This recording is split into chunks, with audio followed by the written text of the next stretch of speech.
கர்த்தருடைய பரிசுத்த நாமத்துக்கு மகிமை உண்டாவதாக. May God's holy name be glorified.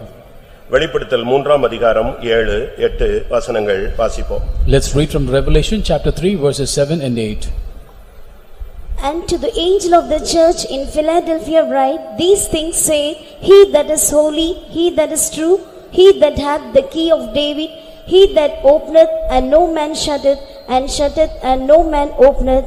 I know thy works, behold, I have set before thee an open door, and no man can shut it, for thou hast a little strength, and hast kept my word, and hast not denied my name. Philadelphia சபையின் தூதனுக்கு எழுத வேண்டியது என்னவெனில், பரிசுத்தமுள்ளவரும் சத்தியமுள்ளவரும் தாவீதின் திறவுகோலை உடையவரும் ஒருவரும் பூட்டக்கூடாதபடிக்கு திறக்கிறவரும் ஒருவரும் திறக்கக்கூடாதபடிக்கு பூட்டுகிறவருமாய் இருக்கிறவர் சொல்லுகிறதாவது, உன் கிரியைகளை அறிந்திருக்கிறேன். உனக்கு கொஞ்சம் பலன் இருந்தும் நீ என் நாமத்தை மறுதலியாமல் என் வசனத்தை கைக்கொண்டபடியினாலே இதோ திறந்த வாசலை உனக்கு முன்பாக வைத்திருக்கிறேன், அதை ஒருவனும் பூட்ட மாட்டான். கர்த்தருடைய பரிசுத்த நாமத்துக்கு மகிமை உண்டாவதாக.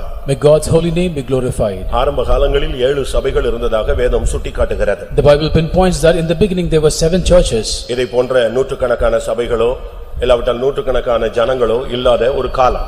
It was a period of time where we like the present times we do not have hundreds of churches and hundreds of people. ஒருவேளை சபைகள் இருந்திருக்கலாம். Perhaps there might be churches. தேவன் அங்கீகரித்தது இந்த 7 சபைகளை. But what God ratified were these 7 churches. வெளிப்படுத்தல் 2, 3 அதிகாரங்களிலே இந்த 7 சபைகளை குறித்ததான நிலவரங்கள் ஆவியானவரால் சுட்டிக்காட்டப்படுகிறது. In Revelations chapters 2 and 3, by the Spirit of God, the states of these 7 churches are pinpointed. நான் மறுபடியும் சொல்லுகிறேன். I repeat, வேறு சபைகள் இருந்திருக்கலாம். there might be other churches as well. வேற சபைகள்னா அவங்க பல விதங்களிலே தேவனை அறிந்தவர்கள் இருந்து ஊழியம் செய்திருக்கலாம். The meaning is they might have known God in diverse manners and they were ministered to God. ஆனால் பரலோகம் அங்கீகரித்து தூதை அனுப்பின சபை இந்த 7 சபைகள் மாத்திரமே. But what heaven ratified and sent message are these 7 churches. ஒன்று எபேசு சபை. One, the church is Ephesus. மற்றொன்று சிமிர்னா சபை. Next is the church of Smyrna. அடுத்ததாக பெர்கமு சபை. The church is Pergamos. அடுத்து தியத்தீரா சபை. In the church of Thyatira. அதற்கு அடுத்து சர்தை சபை. The church of Sardis. அதற்கு அடுத்து பிலதெல்பியா சபை. Church of Philadelphia. அதற்கு அடுத்து லவோதிகேயா சபை. The church of Laodicea. இந்த 7லும் ஒரே ஒரு சபை மட்டும் ஒரு நிறைவான ஒரு சபையாக காணப்பட்டது. But among the 7 there was one church which was full.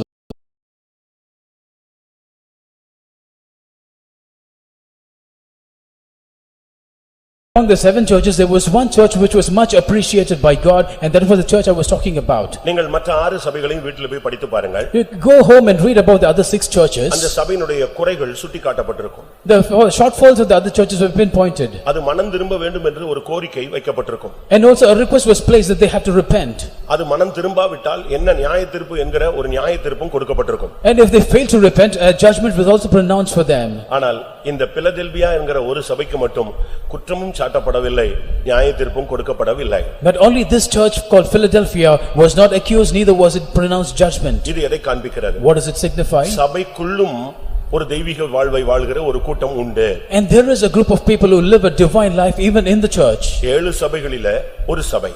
Among the 7 churches, one church. அந்த சபைக்கு கர்த்தர் சொல்லுகிறார், நான் உனக்கு திறந்த வாசலை உனக்கு முன்பாக வைக்கிறேன். To that church the Lord says that I will keep before you an open door. கர்த்தருடைய பரிசுத்த நாமத்துக்கு மகிமை உண்டாவதாக. May God's holy name be glorified. மனம் திரும்ப அவசியமற்ற மனம் திரும்ப சரியான ஒரு மனம் திரும்புதலை அனுபவமாக்கிக் கொண்ட ஒரு சபை. A church which does not require repentance because each and every day it has been habitual to repent. குறைகள் தேடி பிடித்தாலும் கண்டுபிடிக்க முடியாது. So even if you try to find out some mistakes you cannot find. அந்த சபையே நற்சாட்சி பெற்ற ஒரு சபை. And that was a church which had a good witness. அந்த சபையிலே ஆவியானவர் தேடி பார்த்தும் கூட ஒரு குறை கண்டுபிடிக்கப்பட முடியவில்லை. So even after the Spirit of God doing a diligent search, it could not find a fault in the church. காரணம் என்ன? What was the reason? அந்த சபையினுடைய பெயர் Philadelphia. Because the name of the church is Philadelphia. இன்னைக்கு अनेक சபைகளுக்கு இப்படிப்பட்ட பெயர்கள் சூட்டப்படுகிறதை நீங்கள் உலகத்திலே பார்க்கலாம். In the world we also find that many churches are called by this name. சில ஊர்களுக்கு கூட இந்த பிலதெல்பியா என்கிற பெயர் வைக்கப்பட்டிருக்கிறது. Even certain cities, certain places are called after this name Philadelphia. இன்றைக்கு அந்த இடம் இருக்கிறது. Even today the place is there. அந்த இடத்துக்கு பெயர் அல்லாஹ் சாகீர்.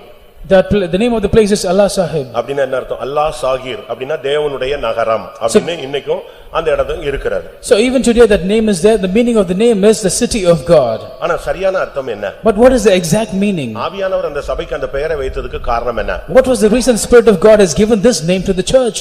நாமும் கூட சபைக்கு பெயர் வைத்திருக்கிறோம். We also have name for the church. என்ன பேரு? What is the name of our church? பழைய பேர் என்னது? What was the old name? Ceylon Pentecostal mission. Ceylon Pentecostal Mission. அப்படின்னா என்ன அர்த்தம்? What does it mean? இலங்கையில இருந்து அது தொடங்குனதுனால அந்த நாட்டுடைய பெயர் அதுல தொற்றிக்கொண்டது. So because it was started from Sri Lanka, the name was there. Pentecost என்பது இயேசு கிறிஸ்து உயிரோடு எழும்பி 50வது மரித்து உயிரோடு எழும்பின 50வது நாள் அன்றைக்கு பரிசுத்த ஆவி அனுப்பப்பட்டது. ஆனபடியால் நம்முடைய சபைக்கு என்ன பேர் வச்சோம்?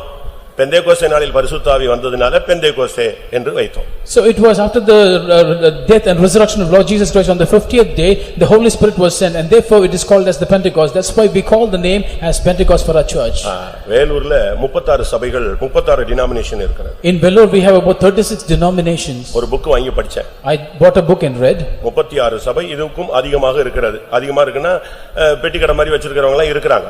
And there are 36 plus churches, denominations in Vellore. There are small churches which is beyond 36. அப்படிதானே? கரெக்ட் தானே நான் சொல்றது? Is it not so? நீங்க அந்த புக்கை வேணா வாங்கி படிச்சு பாருங்க. You can purchase that book and read. வேலூருடைய full history அதுல இருக்கு. The entire history of Vellore is there. முழங்கால் யுத்தம்னு அந்த புக்குக்கு பெயர். And that book is named as War and on Knees. அதுக்கு பேர் வந்து முழங்கால் யுத்தம். அது இப்ப சமீபத்தில் ரிலீஸ் பண்ணாங்க அந்த புக் வேலூரை பற்றிய முற்றும். So it is a book which describes about the entire history of Vellore, and it is called as Murangal Yuddham. அந்த புக்ல நீங்க படிச்சீங்கன்னா 36 சபை இருக்குறாங்க. If you read that book you can find 36 denominations, churches. கூட சபைகள் பெருகி போயிருக்குங்க. So even today we have churches in abundance. 2 by 2 அப்படின ஒரு சர்ச் வச்சிருந்தாங்க ஒருத்தர். And there's a church called 2 by 2. 2 by 2 னு துணிக்கு கூட பேர் இருந்துச்சு கொஞ்ச நாளைக்கு முன்னால. And there was certain materials called as 2 by 2. அப்ப ஏன் 2 by 2 வச்சின்னு கேட்டா உடனே சொன்னா இயேசு ரெண்டு பேராய் அனுப்பினார். அதனால 2 by 2. So when we asked them why they have named the church like 2 by 2, they said Jesus Christ sent disciples in twos. இலங்கையில பிரச்சனை வந்த பொழுது When there was problem in Sri Lanka, நம்முடைய சபைகள் தமிழ்நாட்டுல பல இடங்கள்ல தாக்கப்பட்டது. So our churches many places in Tamil Nadu were attacked. இது இலங்கை சிங்கள சபைன்னு சொல்லி. And because they called this as a Sri Lankan church. அது நிமித்தம் சபைகளுக்குள்ள நம்முடைய இந்தியாலயும் பல குழப்பங்கள் வந்தது. Consequently we had a lot of troubles, a lot of commotion in India. அதுக்கு பின்பு பெயர் எப்படி மாற்றப்பட்டது? Afterwards the name was changed. Pentecost சபைன்னு தமிழ்ல சொன்ன உடனே अनेகர் தமிழ்நாடு பெந்தேகோஸ்தே சபைன்னு நினைக்கிறாங்க. So when we say the Pentecostal mission in Tamil, many people think it's Tamil Nadu Pentecostal mission. அது இங்கிலீஷ்ல வார்த்தை. It's an English word. The Pentecostal mission. The Pentecostal mission. அப்படினா என்ன அர்த்தம்? What does it mean? சொல்லுங்க. What does it mean? அதான் பெந்தேகோஸ்தே சபை அப்படிங்கறீங்களா? The Pentecostal mission அப்படினு சொன்னா இதுதான் பெந்தேகோஸ்தே சபை. அப்படினா என்ன அர்த்தம்? வேற ஒண்ணுமே என்ன கிடையாது? பெந்தேகோஸ்தே சபை கிடையாது. அதான் பச்சையான இங்கிலீஷ்க்கு சரியான Tamil. The exact meaning of the English term the Pentecostal mission is that there is no other Pentecostal church other than this. This is the very Pentecostal church. அப்படிதானே? கரெக்ட் தானா? யுனிவர்சல் ட்ரூத்துக்கு முன்னால என்ன போடுவாங்க? என்ன போடுவாங்க? THE தீன் போடுவாங்க. ஒரு சன் தான். ஒரு மூன் தான். அதுக்கு தான் த சன் த மூன் சொல்லுவான். அதே மாதிரி அதனால தான் ஒரு இண்டிபெண்டன்ட் பாஸ்டர் சொன்னா நம்மளெல்லாம் முட்டாளாக்கிட்டாங்க இவங்க எல்லாரும் சேர்ந்து. ஏன்னா இவங்க மட்டும்தான் என்னதுன்னு சொல்லிட்டாங்க. கரெக்டா செலக்ட் பண்ணி அடிச்சிட்டாங்க. த பெண்டிகாஸ்டல் மிஷன் அடிச்சிட்டான். அப்ப அப்படின்னு என்ன அர்த்தம்? இவன் தான் பெந்தேகோஸ்ட். வேற யாரும் என்ன கிடையாது? பெண்டிகாஸ்டே கிடையாதுன்னு அர்த்தம். So talking about the universe, it's mentioned as the sun, the moon, and likewise other people also commented saying that these people have taken the right name, that they are the Pentecostal mission, and there is no other denomination which can be called after that name. ஆனா பிலதெல்பியான்னு ஏன் பெயர் வச்சாங்க? But why was it called as Philadelphia? அப்படினா என்ன அர்த்தம்? What does it mean? சகோதர சிநேகம்னு அர்த்தம். Brotherly love. சபை என்று சொல்லுகிறது சகோதர சிநேகத்தினால பிணைக்கப்பட்டது. The church is something which is mingled among with brotherly love. இந்த சபையில வந்துட்ட பிறகு சகோதர சிநேகம் இல்லைன்னா இந்த சபையில தேவன் உன்னை கொண்டு வந்ததினுடைய நோக்கம் நிறைவேற்றப்படவில்லை. After coming to the church, if you fail to have brotherly love, then the purpose with which God has brought you to this church is not fulfilled. நம்மள எங்கேயோ இருந்தோம். We were elsewhere. நம்மள இங்க கொண்டு வந்தாரு. He has brought us here. நம்ம இங்க கொண்டு வந்தது நோக்கம் நம்முடைய சபையினுடைய சரியான தேவனுடைய திட்டம் என்னன்னா சகோதர சிநேகம். Why? What is the purpose God has brought us to this church is we should have brotherly love. பெண்டிகாஸ்ட்னு சொன்னா அபிஷேகம். When you talk about Pentecost, it's anointing. அதனால தான் நாம அபிஷேகத்துக்கு அதிக முக்கியத்துவம் கொடுக்கிறோம். That is why we give more importance to anointing. அதுபோல சபை என்று சொல்லும் பொழுது அங்கே சகோதர சிநேகம் தேவை. Likewise, when we talk about church, brotherly love is mandatory. எங்க சகோதர சிநேகம் இல்லையோ அந்த சபை நிலைத்திராது. Where there is no brotherly love, the church cannot continue. சகோதர சிநேகம் என்பது நாம் பயிற்சிவிக்க வேண்டிய ஒரு முக்கியமான ஒரு அனுபவம். Brotherly love is a very important experience we should experience every day in our life. சகோதர சிநேகம் என்பதுதான் மிகவும் முக்கியமானது. Brotherly love love is very, very important. ஏன் Why? நாம் எல்லாரும் பலதரப்பட்ட ஜனங்கள், Because we are diverse kinds of people. பல குடும்பங்கள்ல பிறந்தவர்கள், We are born in different families. பல மொழிகள் We பேசுகிறவர்கள், speak different languages. பல கலாச்சாரங்கள்ல வளர்ந்தவர்கள். We are been brought up in different cultures. நம்முடைய இரத்தத்துல வித்தியாசங்கள் உண்டு. And there are differences in our blood. நம்ம எல்லாரையும் ஒரே இரத்தமாக மாற்றுகிறார். But he makes all of us as one blood. அப்ப நம்ம எல்லாரும் இங்க வந்துட்ட பிறகு நமக்குள்ள ஏற்றத்தாழ்வுகள் வரக்கூடாது. So therefore when we come here, there should not be any differences, partialities எப்போ between us. ஏற்றத்தாழ்வு வரும்?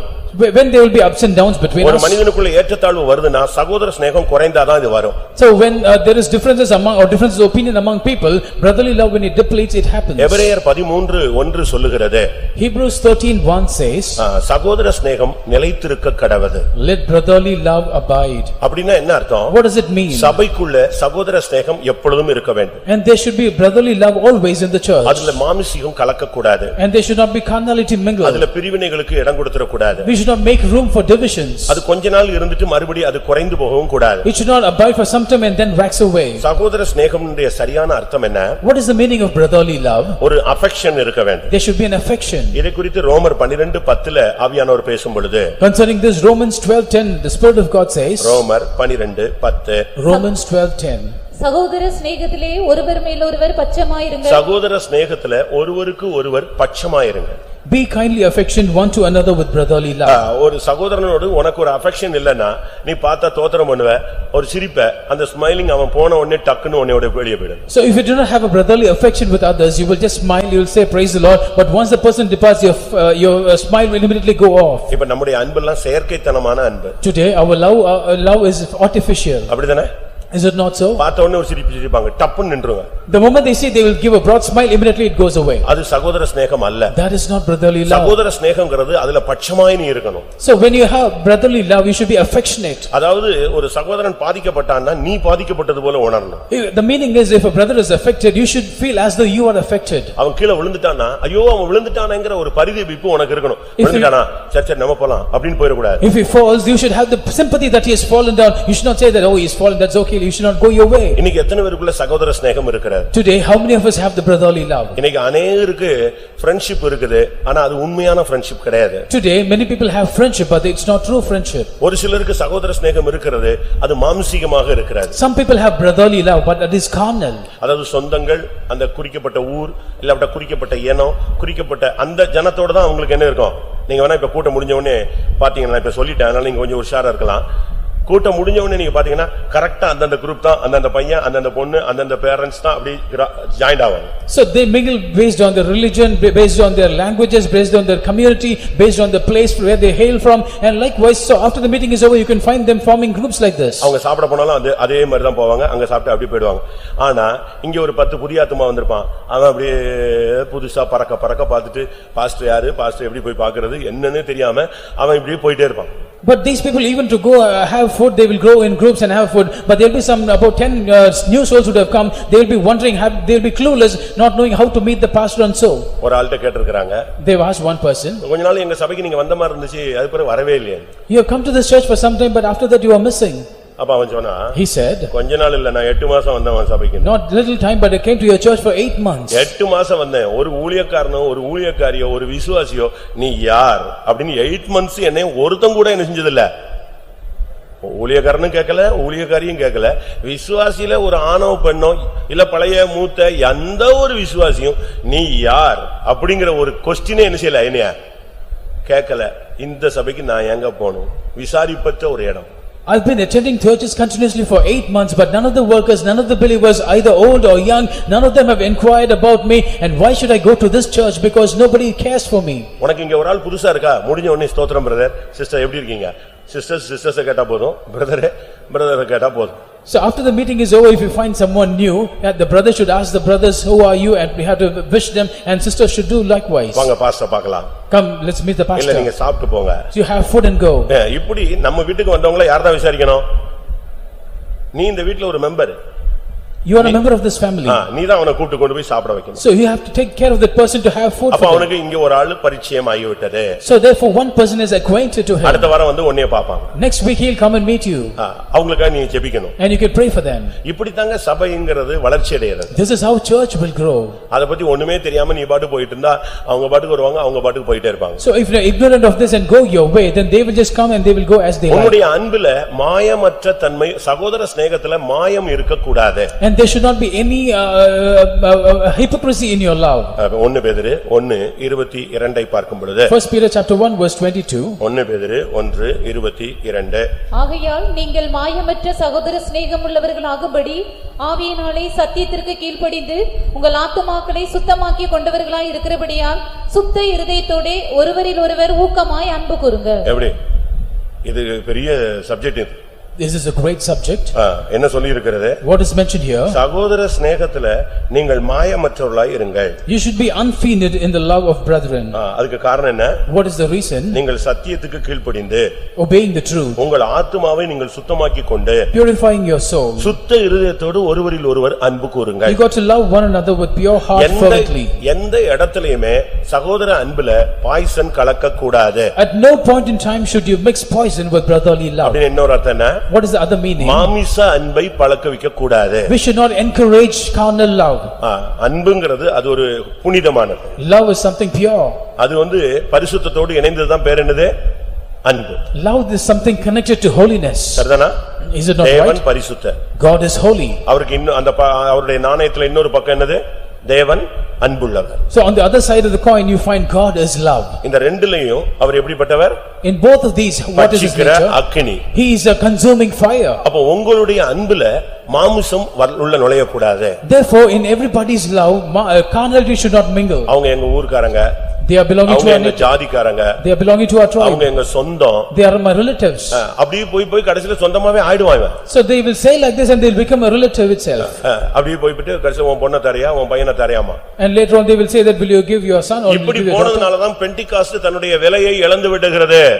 Because Pentecostal has gone like this, it has lost its strength. அதனுடைய ஷைனிங் கெட்டு போனது இதனால தான். This is the reason why its magnanimity is gone. கர்த்தருடைய பரிசுத்த நாமத்துக்கு மகிமை உண்டாவதாக. May God's holy name be glorified. இங்கே சொல்லி இருக்கிறது உங்களுடைய அன்பு மாயமற்றதாக இருக்க வேண்டும். Here it is mentioned that your love should be unfeigned. 1 பேதுரு 3:8 பார்க்கும் பொழுது 1 Peter chapter 3 verse 8, நீங்கள் இரக்கம் உள்ளவர்கள், இப்படி பல காரியங்களை சொல்லிட்டு சகோதர சிநேகம் உள்ளவர்களாகவும் இருக்க வேண்டும். so mentioning so many things like you should be pitiful, courteous, he says that you should have the love of brethren. உனக்கு இரக்கம் இருக்கலாம், You might have mercy, மன உருக்கம் you இருக்கலாம், might have compassion, இணக்கம் இருக்கலாம், so you might have ஒருமனப்பட்டவனாய் இருக்கலாம். so you might have one mind, ஆனா இவைகளுக்கு மத்தியில நீ சகோதர சிநேகம் உள்ளவனாயும் இருக்க வேண்டும். but among all these you should have the love for brethren. உங்களுடைய அன்புல மாயம் இருக்க கூடாது, ஏமாற்று இருக்க கூடாது, வஞ்சிச்சிர கூடாது. So you should not be unfeigned in you should not be feigned in your love. There should not be deception in your love. எபேசியர் 1 என்ன சொல்லுகிறது? What does Ephesians chapter 1 say? உலக தோற்றத்துக்கு முன்னே கிறிஸ்துவுக்குள் தேவன் நம்மை எதற்காக தெரிந்து கொண்டார்? Why has God chosen us even before the foundation of this world? அன்பில் பரிசுத்தர். That he is holy in love. அன்பில பரிசுத்தம் தேவை. We need holiness in love. ஆனபடியால்தான் உங்களுடைய சகோதர சிநேகம் மாயமற்றதாக இருக்க வேண்டும், சகோதர சிநேகம் நிலைத்தும் இருக்க வேண்டும். That is why your love should be unfeigned, it should abide. ஒருவரில் ஒருவர் அன்பாய் இருப்பது, loving one another, இது தேவனுடைய கற்பனை. This is a commandment of God. உன்னை நேசிக்கிறது போல நீ மற்றவனை நேசிப்பது. You got to love others as you love yourself. 2 பேதுரு 1 பார்க்கும் பொழுது 2 Peter chapter 1 when we read, 7 என்ன சொல்லுகிறது? What does the 7th verse say? தேவ பக்தியோடே சகோதர சிநேகத்தையும் சகோதர சிநேகத்தோடே அன்பையும் கூட்டி வழங்குங்கள். இது ஒன்னோடு ஒன்னு மிக்ஸ் ஆகும் பொழுதுதான் டேஸ்ட் டிஃபரண்டா இருக்கும். So if this mingles one with the other, the taste will be different. வெறும் உப்பு நீங்க சாப்பிடுவீங்களா? So will you eat only salt? சொல்லுங்க. வெறும் புளிப்பு சாப்பிடலாமா? So can you eat only sour? அது கரெக்ட்டா அந்த மெஷர்மென்ட்ல அந்த ரேஷியோல மிக்ஸ் ஆகும் பொழுதுதான் என்னது? அது taste. So when it is mixed in the right ratio, then there is a good taste. அதனால தான் 2 பேதுரு 1:6-7ல நீங்க 5ல இருந்தே இத பார்க்கலாம். So that is why in 2 Peter chapter 1 verses 5, 6 and 7 we see this. விசுவாசத்தோடு தைரியம் சேரணும். So with faith you got to add தைரியத்தோடு ஞானம் சேரணும். With boldness you have to add wisdom. ஞானத்தோடு இச்சை அடக்கம் சேரணும். With wisdom there should be temperance. இச்சை அடக்கத்தோடு பொறுமை சேர வேண்டும். With temperance there should be patience. பொறுமையோடு தேவ பக்தி சேரணும். With patience godliness. தேவ பக்தியோடு சகோதர சிநேகம் சேரணும். With godliness brotherly kindness. சகோதர சிநேகத்தோடு அன்பு சேரணும். With brotherly kindness charity. ஒரு சமையல் தாங்க இது. இது ஒரு சமையல். This is one cooking. அப்படிதானே? கரெக்ட் தானா? Is it not so? நீங்க தண்ணிய கொதிக்க வச்சு அதுக்கு பிறகு அந்த பக்குவம் வந்த உடனே ஒண்ணு என்ன செய்யணும்? கரெக்ட்டா மிக்ஸ் பண்ணிட்டே வரணும். So when you boil the water, when it comes to a particular state of level, then you put everything one by one. கரெக்ட்டா நீங்க கொண்டு வந்தீங்கன்னா நல்லா இருக்கும். So if you bring it up rightly, then the taste will be good. இதுல எதையாவது ஒண்ணு miss பண்ணிட்டீங்கன்னா என்னாச்சு? தொலைஞ்சே போய்டுவீங்க நீங்க. If you miss something or the other, then it's lost. ஒரு நாள் ஒரு புருஷன் வந்து மனைவிட்ட கேட்டா எனக்கு அல்வா செஞ்சு கொடுன்னு சொன்னான். One day a husband asked the wife, please make me some halwa. அப்ப அவ சொன்னா ஓகே நான் செஞ்சு தரேன் அந்த புக் மட்டும் வாங்கிட்டு வந்துருங்கன்னு சொன்னா. She said, I will make it, but just please purchase this book for me. அவன் போய் ஒரு புக் வாங்கி கொடுத்தான். And he bought the book. Halwa. Halwa. அழகா செஞ்சிட்டான் அந்த சகோதரி செஞ்சாச்சு. She beautifully made the halwa. அவ எல்லாம் செஞ்சு முடிச்ச உடனே இவர் வந்தாரு. And after everything was ready, எப்படி இருக்கனாரு? சூப்பரா இருக்குனா. He said it was wonderful. புருஷனுக்கு எடுத்து கொடுத்தாங்க. She gave it to the husband. அவர் வாயில எடுத்து வச்சாரு. He kept it on the mouth. வச்ச பிறகு வாய் திறக்க முடியல. Afterwards he could not open the mouth. மேல் வாயோட நெஞ்சிச்சு போய் கப்புன்னு ஒட்டிடுச்சு. So his mouth was stuck to the upper. அதுக்கு பிறகு அவனுக்கு கீழேயும் வரல மேலேயும் வரல. And afterwards he was not able to open the mouth up or down. பயங்கர கஷ்டப்பட்டான். He was struggling. எப்படியோ வெளிய எடுத்துட்டான். Somehow he managed to open. ஏய் நீ என்ன நீ புக் வாங்கி தந்தா நான் பயங்கரமா செஞ்சிருவேன். அப்படியே அதில் 2 நிமிஷம் கொதிக்க விடுங்கள் 3 நிமிஷம் ஆற விடுங்கள்மா. அவ சொன்னா இந்த புக்ல என்ன செஞ்சு சொல்லிருக்கோ அத அப்படியே நான் செஞ்சேன்னு சொன்னா. So he asked the husband asked the wife, so you said if I purchase the book you will do everything, and she said that whatever is written in the book I have done that. அப்ப அவன் சொன்னா அப்ப இந்த புக்ல தான் தப்பா? So then he asked, is it wrong in the book? Okay நேரா அந்த கடைக்கே போய்ட்டாங்க.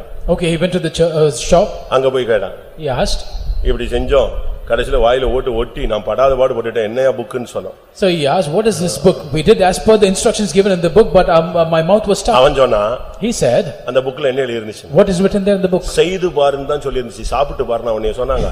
It says that just try cooking it. Does it say that try eating it? அந்த புக்க நீ படிச்சு பாரு. மேல என்ன போட்டுருக்கு? என்ன போட்டுருக்கு? செய்து பார். செய்து தான் நீ பார்க்கணும். அது கரெக்ட்டா வருதா வரலையா? நீ சாப்பிட்டுட்டு இங்க வந்து சகரார் பண்ண கூடாதுன்னு. So it says that look at the tagline of the book. It says try it. It does not say try eating it. அதே மாதிரி உங்க வீட்லயே இப்படி எல்லாம் செஞ்சு காட்டுவாங்க. Likewise people will cook in your house. பிடிக்கலன்னா அன்னைக்கு என்னென்ன டைரக்ஷன்ல உங்களை ஓய்க்கணுமோ முடிச்சிடுவாங்க. So if they don't like you, they will just take a chance by that. ஆனா அதே நேரத்துல at the same time அன்பு இருந்தா உப்பு இல்லாட்டாலும் நீங்க பாட்டு சாப்பிட்டுட்டே இருப்பீங்க. But even if you don't have salt, you will keep on eating it. அதே நேரத்துல பசி இருந்தா பசி என்ன செய்யாது? ருசி அறியாது. அவன் பாட்டு சாப்பிட்டுட்டே இருப்பான். பசி இல்லைன்னு சொன்னாதான் இது எதுக்கு அப்படி செஞ்ச, இது எதுக்கு அப்படி செஞ்ச, இது நல்லா இல்ல, இதுக்கெல்லாம் காரணம் பசி இல்லாததான். At the same time, when you are hungry, you will eat whatever is given to you. But when you are not hungry, then you will find fault with each and everything. அதனாலதான் தமிழ்ல சொல்றான் பசித்த பின் புசி. அப்பதான் நீ taste கீஸ்டுக்கெல்லாம் சண்டை போடாம நீ பாட்டுக்கு கொடுத்த உடனே சாப்பிட்டு அது வயிறு நிறைஞ்ச உடனே போயிட்டே இருப்ப. That is why in Tamil they used to be saying that you have to eat food after you become hungry. அதனால தான் நீங்க வீட்ல போய் உட்கார்ந்து படிச்சு பாருங்க. 2 பேதுரு 1:7 ஒன்னோட ஒன்னு மிக்ஸ் ஆகி வரும்போதுதான் கிறிஸ்துவின் பூரணம் வருகிறது. In 2 Peter chapter 1 verse 7, go home and read. So when everything mingles in the right proportion, then the love of Christ comes in. அந்த ரேஷியோல அது சேர்ந்துக்கிட்டே வரணுங்க. It should be mixed in the right ratio. அப்படி வரும்போது final வரும்போது கிறிஸ்துவின் மனவாட்டிங்கிறது வந்து நின்றும். So when it comes in the right proportion, finally it comes to the stage of being called the bride of Christ. கர்த்தருடைய பரிசுத்த நாமத்துக்கு மகிமை உண்டாவதாக. May God's holy name be glorified. இங்கே நாம் பார்க்கும் பொழுது இந்த சபையை குறித்து ஆவியானவர் பேசுகிறார். Here the church of God, the Spirit of God talks about the church. ஏன் இந்த ஒரு சபைக்கு மட்டும் திறந்த வாசலை வைக்கிறாரு? Why does the Lord keep an open door for this church? நம்மில் அநேகருக்கு ஒரு கேள்வி, எனக்கு எங்க போனாலும் முட்டிக்கிட்டே இருக்குது, கதவு பூட்டிடுது, எனக்கு எது செஞ்சாலும் வாய்க்கல, இப்படி ஒரு क्वेश्चन இங்க பாதி பேருக்கு இருக்கிறது. So more than half of the people here have the question that whichever I go, place I go, wherever whatever things I put my hand into, the door is shut before me. ஆண்டவருக்கு ஒரு நாமம் இருக்கிறது. And the Lord has a name. அது என்னது? What is the name? தாவீதின் திறவுகோலை உடையவர். The one that holds the keys of David. Amen. பூட்டக்கூடாதபடி திறக்கிறவர், திறக்கக்கூடாதபடி பூட்டுகிறவர். So he is the one that openeth that no one can shut, and shutteth that no one can open. இப்படிப்பட்ட தெய்வத்தை தான் நாம் இன்னைக்கு worship பண்றோம். We are worshiping such a kind of God today. பின்ன எப்படி நமக்கு போகிற இடங்களெல்லாம் கதவு பூட்டப்படுகிறது? It's then why, what is the reason that wherever we go the doors are shut? இதுக்குள்ள மறைஞ்சிருக்கிற சத்தியம் மறுதலித்தல். So the truth behind this is denying. இன்றைக்கு message மறுதலியாதே. Today's message is do not deny. எந்த சூழ்நிலையிலும் ஒரு விசுவாசி கையில பைபிளை தூக்கிட்ட பிறகு சாகுற வரைக்கும் அவன் மறுதலிக்கவே கூடாது. A child of God, after he takes up the Bible in his hand until the time of his death, he should not deny. எப்படி ஒருத்தன் கல்யாணம் கட்டின பிறகு கடைசி வரைக்கும் சாகுற வரைக்கும் அவதான் என்னன்னு சொல்லுவான்? அவதான் என்னுடைய மனைவின்னு சொல்லுவானா சொல்ல மாட்டானா? Even after a person getting married, until the death point of death, he would say that this is my wife. சாகுற வரைக்கும் அவதான் யாரு? மனைவி. Until the time of his death, it is the wife. அதுபோல நீ என்னைக்கு பைபிள் தூக்குனியோ அன்னையில இருந்து நீ மறுதலிக்கவே கூடாது. So likewise, from the time that you have taken the Bible in your hand, you should not deny. இந்த சபையினுடைய தன்மை என்ன? What is the nature of this church? இது ஒரு பெரிய பலசாலியான சபை கிடையாது. So this is not a very strong church. அது ஒரு சிம்சோன் போல இல்ல காண்டாமிருகத்துக்கு ஒத்த பலன் உள்ள சபை கிடையாது. This is not a church with strength like Samson or the unicorn. புரியுதா உங்களுக்கு? Do you understand? இல்ல கோலியாத் மாதிரி ஒரு ஜெய்ஜாண்டி ஃபிகர் உள்ள ஒரு ஆளும் கிடையாது. Or it is not a man like a gigantic figure like Goliath. அந்த சபைக்கு இருந்த பலன் எப்படிப்பட்டது? What was the strength of the church? சொல்லுங்க. எவ்வளவு பலன்? Was strength? கொஞ்சம் தான் பலன். A little strength. ஆனா அந்த கொஞ்ச பலத்துல அது தேவனை மறுதலியாம ஜீவனை கொடுத்தது. But with the little strength that it had, it did not deny God but laid down its life. உனக்கு அளிக்கப்பட்ட கிருபை கொஞ்சமா இருக்கலாம். The grace given to you might be little. உனக்கு அளிக்கப்பட்ட விசுவாசம் கொஞ்சமா இருக்கலாம். The faith given to you might be small. உனக்கு அளிக்கப்பட்ட பரிசுத்தம் கொஞ்சமா இருக்கலாம். Holiness given unto you might be very trivial. அந்த கொஞ்சத்துல நீ உண்மையா இருக்கணும். But you got to be faithful in the little what you have. உனக்கு வசதி வாய்ப்புகள் தேவன் கொஞ்சம் கொடுத்திருப்பார். The Lord might have given some conveniences to you a little bit. ஏதோ சாப்பாட்டுக்கு தேவைகள் கொடுக்கலாம். So whatever food you require, the Lord might provide. சாப்பாட்டுக்கு அதிகமாக ஒரு 1000 ரூபாய் எக்ஸ்ட்ரா கிடைக்கிற மாதிரி தேவன் கொடுக்கலாம். The Lord might have given provided you maybe 1,000 rupees more than your requirements. இல்ல சாப்பாட்டுக்கே நீ தடுமாற்றம் உள்ளவனாய் இருக்கலாம். Or perhaps you are a person struggling for even daily food. ஏன் இப்படி ஒரு பாதையில தேவன் பிள்ளைகளை நடத்துகிறார்? Why does the Lord lead the children in such a இதுல path? அவன் உண்மையா இருக்கறானா அப்படிங்கிறது ஒரு test. It is a test to check whether he is faithful in what is இந்த given. டெஸ்ட்ல நீ பாஸ் ஆகணும். You got to pass this test. அப்படி pass ஆயிட்டேனா If you pass likewise, உன்னை அநேகத்தின் மேல் அதிகாரியாக அவர் வைப்பார். and he should make you a ruler upon many. இப்போ நீ அநேகத்துக்கு அதிகாரியா மாறிடுற. Now you have become a ruler over many. இந்த அநேகத்துல நீ உண்மையா இருக்கும் பொழுது When you are faithful in the many, இன்னும் அநேக காரியங்கள் உன்மேல விசுவாசம் வைத்து தேவன் கொடுக்கிறார். so the Lord keeps his faith on you and gives more things, more responsibilities in your hand. மறுதலித்தல் என்பது வீழ்ச்சியின் அடையாளம். And therefore the enjoying everything is a sign of fall. இன்னைக்கு அந்த சபைகள் எல்லாம் ஒரு தரம் தான் மறுதலித்தது. So because those churches just denied once. ஆனா நம்மில் அநேகர் ஒவ்வொரு நிமிடமும் மறுதலிக்கிறோம். But many of us deny every moment. மறுதலித்தல் என்பது தடுமாற்றத்தின் அடையாளம். So denying is an experience of struggling. ஒரு விசுவாசி மறுதலிக்கிறான்னு சொன்னா If a believer staggers, அவனுடைய ஸ்பிரிச்சுவல் ஸ்டாண்டர்ட் என்ன செய்யுது? குறைய போகுது அப்படினு அர்த்தம். The meaning is a spiritual standard is depleting. ஒரு ஊழியக்காரன் மறுதலிக்கிறான்னு சொன்னா If a worker of God is denying, அவனுடைய ஊழியத்துல அவன் இறங்கி தாழ்வை நோக்கி இறங்க ஆரம்பிக்கிறான்னு அர்த்தம். and he is heading downwards in the ministry. உன்னை தராசுல வச்சு நிறுத்து பார்க்கறாரு.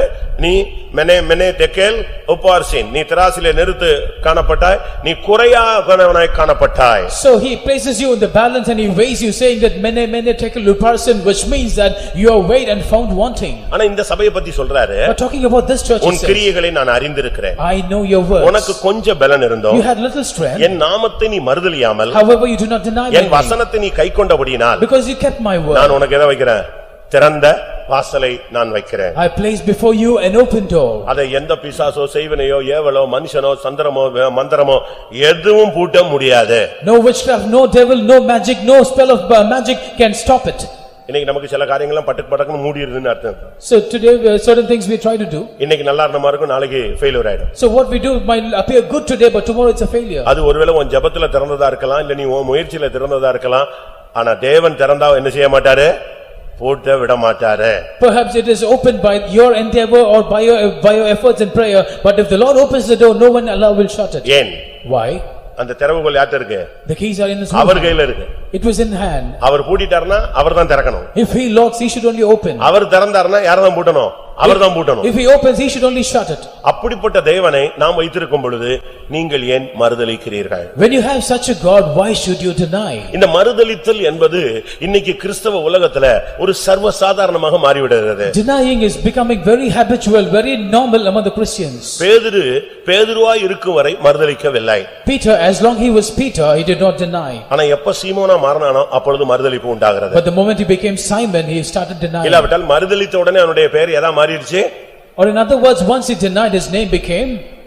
பேதுருடைய பழைய பெயர் என்ன? What was the old name of Peter? Simon. Simon. சீமோன்னா என்ன அர்த்தம்? What does it mean by Simon? நானல். It's weed. இதுதான் அவனுடைய பழைய லைஃபும் அவனுடைய பழைய பெயரும் அவனுடைய லைஃப் ஸ்டைலும் அப்படிதான் இருந்தது. And that was the nature of his old life, that was his name as well as his lifestyle. அப்படினா என்ன? What does it mean? இங்க வந்தா இந்த சைடு சாஞ்சிக்குவான், அந்த சைடு வந்தா அந்த சைடு சாஞ்சிக்குவான். காத்துக்கும் தண்ணிக்கும் ஏத்த மாதிரி ஆடிட்டே இருக்கிறது தான் நானலுடைய தன்மை.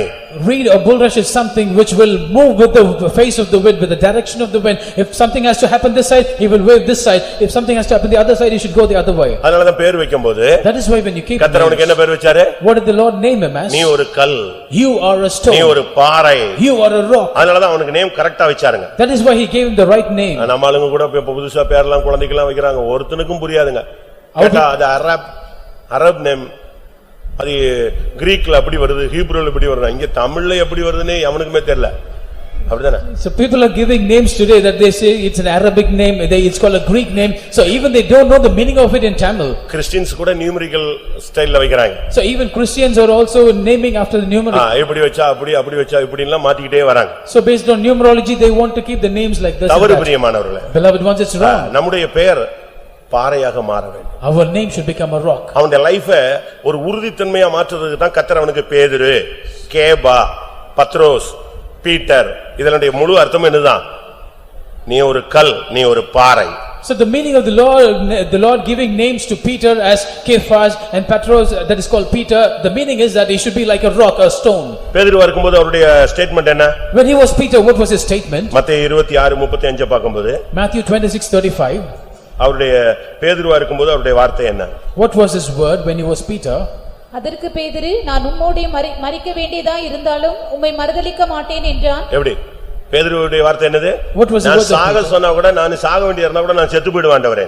Lord, even if I have to die, I will die, Lord. இதுதான் பேதுருவுடைய வார்த்தை. That was the words of Peter. But சீமோனுடைய வார்த்தை என்ன? But what was the words of Simon? மத்தேயுல நீங்க பார்க்கலாம். In Matthew's Gospel, 26:70. chapter 26 verse 70. அதற்கு அவன், நீ சொல்லுகிறது எனக்கு தெரியாது என்று எல்லாருக்கும் முன்பாக மறுதலித்தான். இப்போ அவனுடைய நிலவரம் எப்படி ஆயிப்போச்சு? See what his state is now? இதை குறித்து நீங்கள் யோவான்ல நீங்க பாக்கும்போது, Concerning this in John, யோவான் 21ஆம் அதிகாரம் John chapter 21 15ஆம் வசனம். verse 15. அவர்கள் போஜனம் பண்ணின பின்பு இயேசு சீமோன் பேதுருவை நோக்கி, யோனாவின் குமாரனாகிய சீமோனே. இப்ப பாருங்க, டபுள் மிக்ஸ் ஆகி வருது. எப்படி? Now both the names are given, Simon Peter. முதல்ல சீமோன், Earlier it was Simon. மறுதலிக்கிற வரைக்கும் அவனுக்கு பேர் என்னது? பேதுரு. Until the time he denied, his name was Peter. மறுதலிச்ச உடனே அவனுக்கு பேர் என்னது? After he denied, his name was என்னது? சீமோன் பேதுரு. இப்போ 50-50க்கு வந்துட்டாச்சு. Simon Peter. Now it has come to a 50-50 state. இப்போ வாசி, மறுபடியும் வாசி. அவர்கள் போஜனம் பண்ணின பின்பு இயேசு சீமோன் பேதுருவை நோக்கி, யோனாவின் குமாரனாகிய சீமோனே. அதுக்குள்ள அதே வசனத்துல பேர் எப்படி மாறிடுச்சு? In the same verse his name has become அருமையான நாணலே. So dear reed. அப்படிதான் மாறிடுச்சு. That's how it has become. காரணம் மறுதலித்தா உன்னுடைய லைஃபே மாறிடும். Because when you deny, your life has changed. நல்லா புரிஞ்சுக்கோங்க. Understand clearly. கிறிஸ்தவ வாழ்க்கையில மறுதலிப்புங்கிறதுக்கு ஒரு பரீட்சை நடந்துகிட்டே இருக்கும். A test called denying will happen continuously in Christian life. அந்த டெஸ்ட் எப்போ வரும்னு சொல்ல முடியாது. We cannot say when this test will happen. வந்துகிட்டே இருக்கும். It will keep on coming. ஊழியக்காரனுக்கு சாகுற வரைக்கும் வரும், விசுவாசிக்கு சாகுற வரைக்கும் இந்த மறுதலிப்புங்கிற ஒரு டெஸ்ட் மட்டும் என்னது வந்துகிட்டே இருக்கும். This test of denying will come to a believer as well as the worker until the point of his death. உங்களுக்கு புரியுற மாதிரி சொல்றேன். I will explain more clearly. இப்போ நீங்க டிரைவிங் லைசென்ஸ் எடுக்க போறீங்கன்னு If வெச்சுக்கோங்க. we go to apply for a driving ஒரு license மெடிக்கல் சர்டிபிகேட் வாங்கி கொடுக்க சொல்லுவாங்க. and they will ask you get some certificate, medical certificate வாங்கி medical கொடுப்பாங்க. certificate. இப்போ வாங்கி கொடுத்த உடனே உங்களுக்கு லைசென்ஸ் எல்லாம் கிடைச்சிருது. So after you provide the certificate, you will get the license. ஒரு 20 வருஷம் ஃபர்ஸ்ட்ல கொடுத்துருவாங்க. So they will give about 20 years span. 40 years தாண்ட உடனே And once you become 40, அதுக்கு பிறகு 5 வருஷம் தான் தருவாங்க. afterwards they will give only for 5 years validity. ஏன்? Why? கண்ணு சரியா இருக்கான்னு ஒரு சர்டிபிகேட் வாங்கிட்டு வாங்க. You have to get a test a certificate for your eyes. Age போக போக வருஷம் குறைஞ்சிக்கிட்டே வரும். சர்டிபிகேட் ரொம்ப முக்கியம். ஏன்னா கண்ணு தெரியாம ஓட்டனானே எப்படி இருப்பான்? So as your age increases, the validity of the certificate will decrease because they want to ensure that you have the proper eyesight to drive. அதுபோல Likewise, உனக்கு ஃபிட்னஸ் இருக்கான்னு பார்க்கிறதுக்காக, இந்த கிறிஸ்தவ பாதையில உன்னால தெளிவா ஓட முடியுதா இல்லையான்னு பார்க்கிறதுக்கு இந்த மறுதலிக்கிறையா இல்லையாங்கற ஒரு டெஸ்ட் சாகுற வரைக்கும் வந்துகிட்டே இருக்கும். அதனால தான் சில விசுவாசிகள் லாஸ்ட் மினிட் விடுறாங்க பாருங்க, அன்னைக்கு தான் அவனுக்கு test. So you have to undergo a fitness test every time, every moment in the Christian life, even until the last moment you have to undergo this test. உடனே நீங்க சொல்லுவீங்க, ஏன் அதை அனுமதிக்க வேண்டும்? Immediately you will say, why should the Lord permit அப்படி this? அல்ல.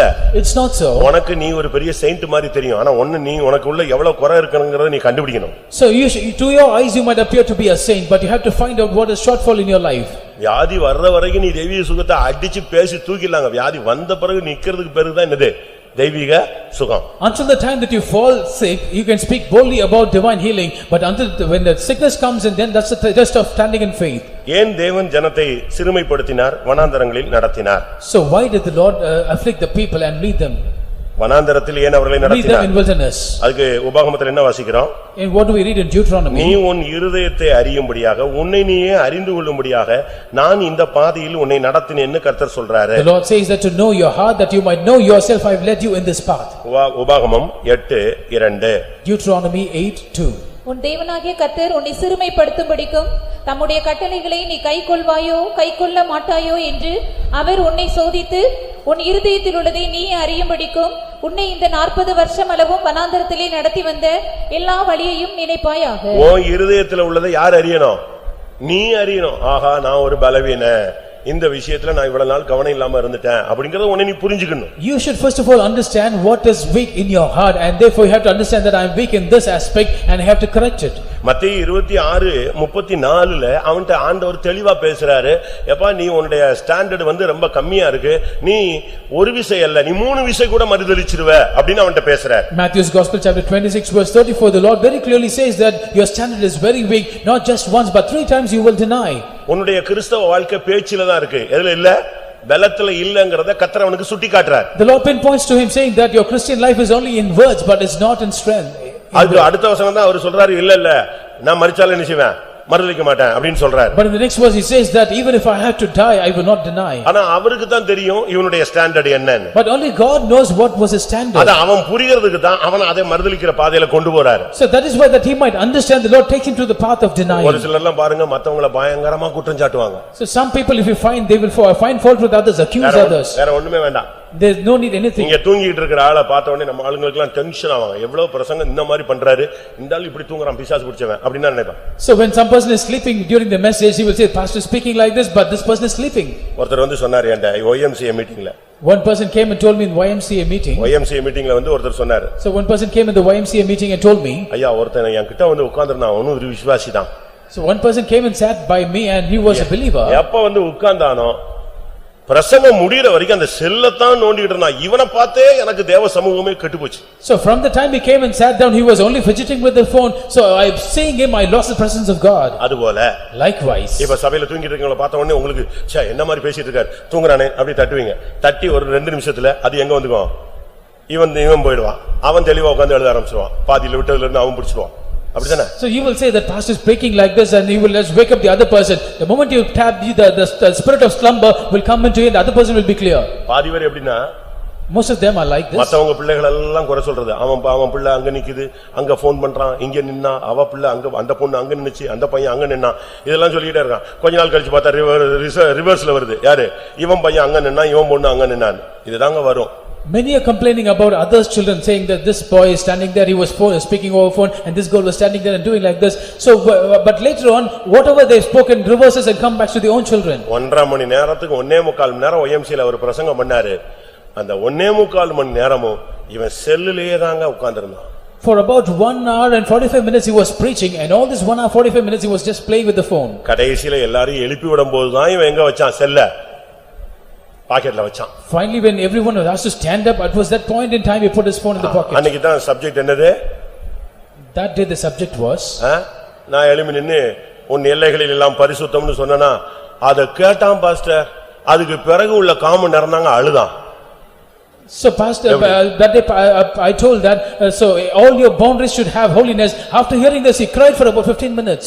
அப்ப அவர் சொன்னாரு, கடைசியில அழுதானே புண்ணியத்துக்கு 1.25 மணி நேரம் செல்லுல விளையாண்டவன் இப்பமாவது தெளிவாகி போனானேன்னு சந்தோஷப்பட்டேன். So I rejoice saying that at least at this last moment he was sanctified and he went with crying.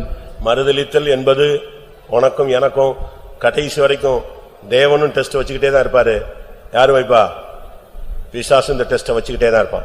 So until that point of death for you and me, the Lord will keep this test of denying. Even the devil will conduct this test. நீ 99 mark எடுத்தால் அந்த ஒரு மார்க்லயாவது நீ விட்டுருவியான்னு சொல்லி அதுலயும் அந்த மறுதலிப்புக்கு பிசாசு வந்து நிப்பாங்க. So even if you score a 99%, yet for at least this 1% will you not fail, the devil will try to keep a test for that. ஆனா நீ கொஞ்சம் பலன் இருந்தாலும் நீ மறுதலிக்க கூடாது. But even if you have a little strength, you should not deny. நீ மறுதலித்தால் என்ன நடக்கும்? If you deny, what will happen? இங்க நீ மறுதலிச்சிரலாம். You can deny here. நீ மேல போய் நிக்கும் பொழுது ஆண்டவர் சொல்வாரு, உன்னை மறுதலிப்பாரு. But when you go and stand before the Lord in the presence of God, the Lord will deny you. மத்தேயு 10:33. Matthew 10:33. மனுஷர் முன்பாக என்னை மறுதலிக்கிறவன் எவனோ அவனை நானும் பரலோகத்தில் இருக்கிற என் பிதாவின் முன்பாக மறுதலிப்பேன். இங்க நீ எத்தனை தடவை மறுதலிக்கிறியோ தெரியாது, ஆனா பரலோகத்துல அப்படிப்பட்ட ஆட்களை பார்த்த உடனே பிதாவுக்கு முன்பாக குமாரன் நம்மை மறுதலிக்கிறார், இவனை தெரியாது, வேண்டாம், இவனை நான் பார்த்ததில்ல, அக்கிரம செய்யக்காரன், இப்படிப்பட்ட வார்த்தைகள் வர்றதுக்கு காரணம் இந்த உலகத்துல நீ ஆண்டவரை மறுதலிக்கிறாய். So today, for whatever reason you might be denying, but still when you go to the kingdom of heaven, there the Son of God will deny you before the Father, saying, I do not know him, he is a worker of iniquity, and therefore whatever activities of denial that you do in this earth will reflect directly in heaven. இதை குறித்து பவுல் என்ன பேசுகிறார்? What does Saint Paul say about this? 2 தீமோத்தேயு 2 Timothy 2ஆம் அதிகாரம் chapter 2 12ஆம் வசனம். the 12th verse. 2 தீமோத்தேயு 2:12. 2 Timothy 2:12. அவரோடே கூட பாடுகளை சகித்தோமானால் அவரோடே கூட ஆளுகையும் செய்வோம். நாம் அவரை மறுதலித்தால் அவரும் நம்மை மறுதலிப்பார். நீங்க அவரை மறுதலித்தீங்கன்னா அவரும் உங்களை மறுதலிக்கிறார். If you deny him, he will also deny you. அதனால தான் இந்த மறுதலிக்கிற விஷயத்துல ரொம்ப கவனமாக இருக்கணும். Therefore, in the aspect of denying, we should be very careful. உங்களுடைய தாய் தகப்பனை நீங்கள் மறுதலிக்க கூடாது. You should not deny your parents. சபையை நீங்கள் மறுதலிக்க கூடாது. You should not deny the church. சத்தியத்தை நீ மறுதலிக்க கூடாது. You should not deny the truth. ஒருவேளை நீங்க மறுதலித்தா முதல் உங்களுக்கு வர்ற விளைவு என்னன்னா குமாரன் உன்னை மறுதலிப்பார். So first of all, if you deny, the first thing that will happen to you is the son will deny you. இரண்டாவது, Secondly, மறுதலித்தால் நீ ஒரு பொய்யன் என்று சொல்கிறது. if you deny, you are called a liar. மற்றொன்று, நீ மறுதலித்தால் நீதான் ஒரு அந்தி கிறிஸ்துன்னு பைபிள் சொல்லு. Thirdly, the Bible says if you deny, you are the Antichrist. யாரும் கன்னத்துல எல்லாம் கை வைக்காதீங்க, கப்பல்லாம் இங்க உங்களுக்கும் கிடையாது. நல்ல தெளிவா பைபிள் டைரி பேனாவோட உள்ள வரணும், இல்லைன்னா வரக்கூடாது. So come with the Bible, with pen and notebook. இல்லையா பை ஹார்ட் பண்ற ஆளன்னா அப்படியே உட்கார்ந்திருக்கணும். So if you are a person who can by heart, you have to stand firm. முதலாம் யோவான் 2ஆம் அதிகாரம் 23, 22, 23 வசனங்களை பார்க்கும் பொழுது, First John chapter 2 verses 22 and 23. அங்க என்ன சொல்லப்பட்டிருக்கிறது? What is mentioned there? ஒருவன் கிறிஸ்துவை மறுதலித்தால் அவன் பொய்யன். If a man denieth Christ, he is a liar. குமாரனை மறுதலிக்கிறவன் அந்தி கிறிஸ்து. He that denieth the Son, he is Antichrist. குமாரனை மறுதலிக்கிறவன் பிதாவை உடையவன் அல்ல. And who that denieth the Son, the Father, he does not have the Father. அந்த ரெண்டு வசனத்துல 3 குற்றச்சாட்டுகள் இருக்கிறது. In these two verses, 3 accusations are made. ஒருவன் இயேசுவை மறுதலிக்கும்போது அவன் பொய்யன் என்றும், அவன் அந்தி கிறிஸ்துவாகவே மாறுகிறான் என்றும், அவன் குமாரனை பிதாவை உடையவன் அல்ல என்றும் வேதம் குறை கூறுகிறது. When a person denies Lord Jesus Christ, he becomes a liar, he is called the Antichrist, and he does not have the Father or the Son. அப்ப மறுதலித்தல்னா என்ன? So what does it mean by நீ அறிந்த denying? சத்தியத்தின்படி ஜீவிக்காததுக்கு பேர் என்னது? மறுதலித்தல். Failing to live according to the truth that you have heard, it's denying. நீ அறிந்த சத்தியம், நீ கேட்ட உபதேசம், நீ படிச்ச வசனம், தேவன் உனக்கு கொடுத்த அபிஷேகம், இவைகளுக்கு அப்பாற்பட்டு உன்னுடைய வாழ்க்கையை நீ அமைக்கிறதுக்கு பெயர் மறுதலித்தல். So setting your life apart from the truth and the doctrine that you have heard and the anointing that you have received, that is called as denial. இப்ப பேதுரு எப்படி மறுதலிக்கிறாரு? Now see how Peter denies. அவர்ட்ட ஒரு பெண் கேக்குறா, So he is, a woman asked, உன் பேச்சு அந்த கலிலேயனுடைய பேச்சுக்கு என்ன செய்யுது? ஒத்திருக்கிறதுன்னு சொன்னா. your speech is very much similar to the speech of the Galileans. உடனே அவன் என்ன சொன்னா? Immediately he said, அவனா யாரு? கலிலேயன் யாரு? who is that Galilean? அந்த மனுஷனை எனக்கு தெரியாதே. I don't know that person. எப்படிப்பா சொல்ல முடியும்? How can you say that? எனக்கு பெரிய ஆச்சரியம் என்னன்னா இவனையும் தேடி வந்து திருப்பியும் ஊழியத்தை கொடுத்துட்டு அவர் போயிட்டாரு பாருங்களா. But the Lord brought him back to the ministry and gave him the ministry. That's a great marvel. யோசிச்சு பாருங்க. Look at him. டைரக்டா சொல்றேன், இவனை எனக்கு தெரியவே தெரியாது, இவனை அப்படியே சொல்றான். He made an abrupt denial saying that I do not know him at all. அடுத்த ஒரு சோதனை. Next day another trial. அதுல என்ன சொன்னா? There he said, இந்த மனுஷனை நான் அறியேன். I do not know this man. எப்படி இருக்கும்? எவ்வளவு சிம்பிளா தூக்கி அடிச்சான் பாருங்க. See how simply he has just thrown him away. அடுத்து மறுதலிப்பு வருது. Then again the third one. திருப்பியும் சொல்றான். Again he says, நான் அறியேன். I do not know. அது பாருங்க, இவனுக்குனே ஒரு சேவல் அங்க நிக்குதுங்க. And there was one soldier waiting for him. அச்ச உடனே கத்திருச்சு. Immediately it grew. சரித்திர ஆசிரியன் சொல்றான். So historians say, அதுக்கு பிறகு பேதுரு பெரிய பயங்கரமான ஊழியக்காரனா மாறிட்டாருன்னு வெச்சுக்கங்க. So later on Peter became a great minister of God. ஆனா எப்பெல்லாம் சேவல் கூவுதோ படபடன்னு ஆயிடுவானா யாரு? But whenever the 20 வருஷம் ஊழியம் செஞ்சாலும் கூட நிழல் பட்டா எல்லாரும் சுகமாகறாங்க, தொட்டா சுகமாகறாங்க. ஆனாலும் இந்த எவனையாவது சுகமாகற நேரத்துல கூட கொக்கரக்கோன்னுச்சுன்னா படபடபடன்னு ஆயிடுவான். அவனுக்கு போச்சு, என்னவோ நடக்குது. Of course he was a great minister of God, so when people see touch his shadow or touch him, immediately they are healed. But whenever he does the ministry of healing also, when he hears the cock crow, immediately he'll be troubled. Daily காலையில நம்ம வீட்ல ஒரு கொக்கரக்கோ வச்சிருக்கோம், ஒரு alarm. So every day morning we have a cock crowing, that is alarm. கத்துதா? Is it crowing? உங்களுக்கு படபடபடன்னு அடிக்குதா இல்ல cheap பிசாசு எதுக்கு சும்மா சும்மா அடிச்சிட்டு இருக்கீங்க? So are you becoming hasty? இவன் தான் அலாரம் வச்சிட்டு படுத்தது. ஆண்டவரே காலையில எழுந்திருச்ச உடனே என்னை எழுப்பிடுங்க ஆண்டவரே, நான் எழும்பி போய்டுவேன் ஆண்டவரே, நான் ஜெபிச்சிருவேன் ஆண்டவரே, எல்லாம் சொன்னதெல்லாம் இவன் தான். இப்ப அதை அடிச்ச உடனே அது என்ன சொல்றான்? அதை பார்த்து பிசாசு சத்த தூங்க விடாம தடுக்குது, அவ்வளவுதான். So he was the one who was setting up the alarm saying, Lord, wake me up early in the morning, I should pray, I should do this and that. But when the alarm goes, then they will say that, oh, get away devil. 3 தரம் மறுதலித்தான். 3 times he denied. இது எத்தனை நாள்ல? On what day? எத்தனை நாள்ல? So in how many days? எத்தனை நாள்ல? How many days? ஒரே நைட்டுக்குள்ளங்க இது நடக்குது. It happened 12 ஹவர்ஸ்க்குள்ள நடக்குதுங்க. Within 12 hours it happened. இப்படி கணக்கு போட்டு பாருங்க. Just calculate that this is 12 ஹவர்ஸ்க்கு into 3 போடுங்க. நீங்க எத்தனை வருஷம் விசுவாசி, எவ்வளவு மறுதலிச்சிருக்கீங்கன்னு பாருங்க. So just calculate as 12 into 3 and 12 hours into 3 and how many years believers you were and just calculate. யோசிச்சு பாருங்க. Just imagine. இன்னைக்கு எத்தனை பேர் இப்படி மறுதலிச்சிட்டு நம்மளும் பைபிளை தூக்கிட்டு திருப்பி வந்துட்டே இருக்கோம். So today how many of us deny likewise and carry the Bible along? மறுதலிப்பவன் பொய்யன். So he that denieth is a liar. மறுதலிப்பவன் அந்திகிறிஸ்து. He that denieth is an antichrist. மறுதலிப்பவனை பிதாவுக்கு முன்பாக நான் மறுதலிப்பேன். So he that denieth before the Father will I deny. மறுதலிக்கிறவன் பிதாவை உடையவன் அல்ல. He that denieth does not have the Father. யூதா 4ஆம் வசனத்தை பார்க்கும் பொழுது, When we read the 4th verse of Jude, யூதா 4ஆம் வசனத்துல in the 4th verse of Jude, அவனே அந்த மறுதலிக்கிறவங்கள பத்தி என்ன சொல்லிருக்கு? what is mentioned about them that deny?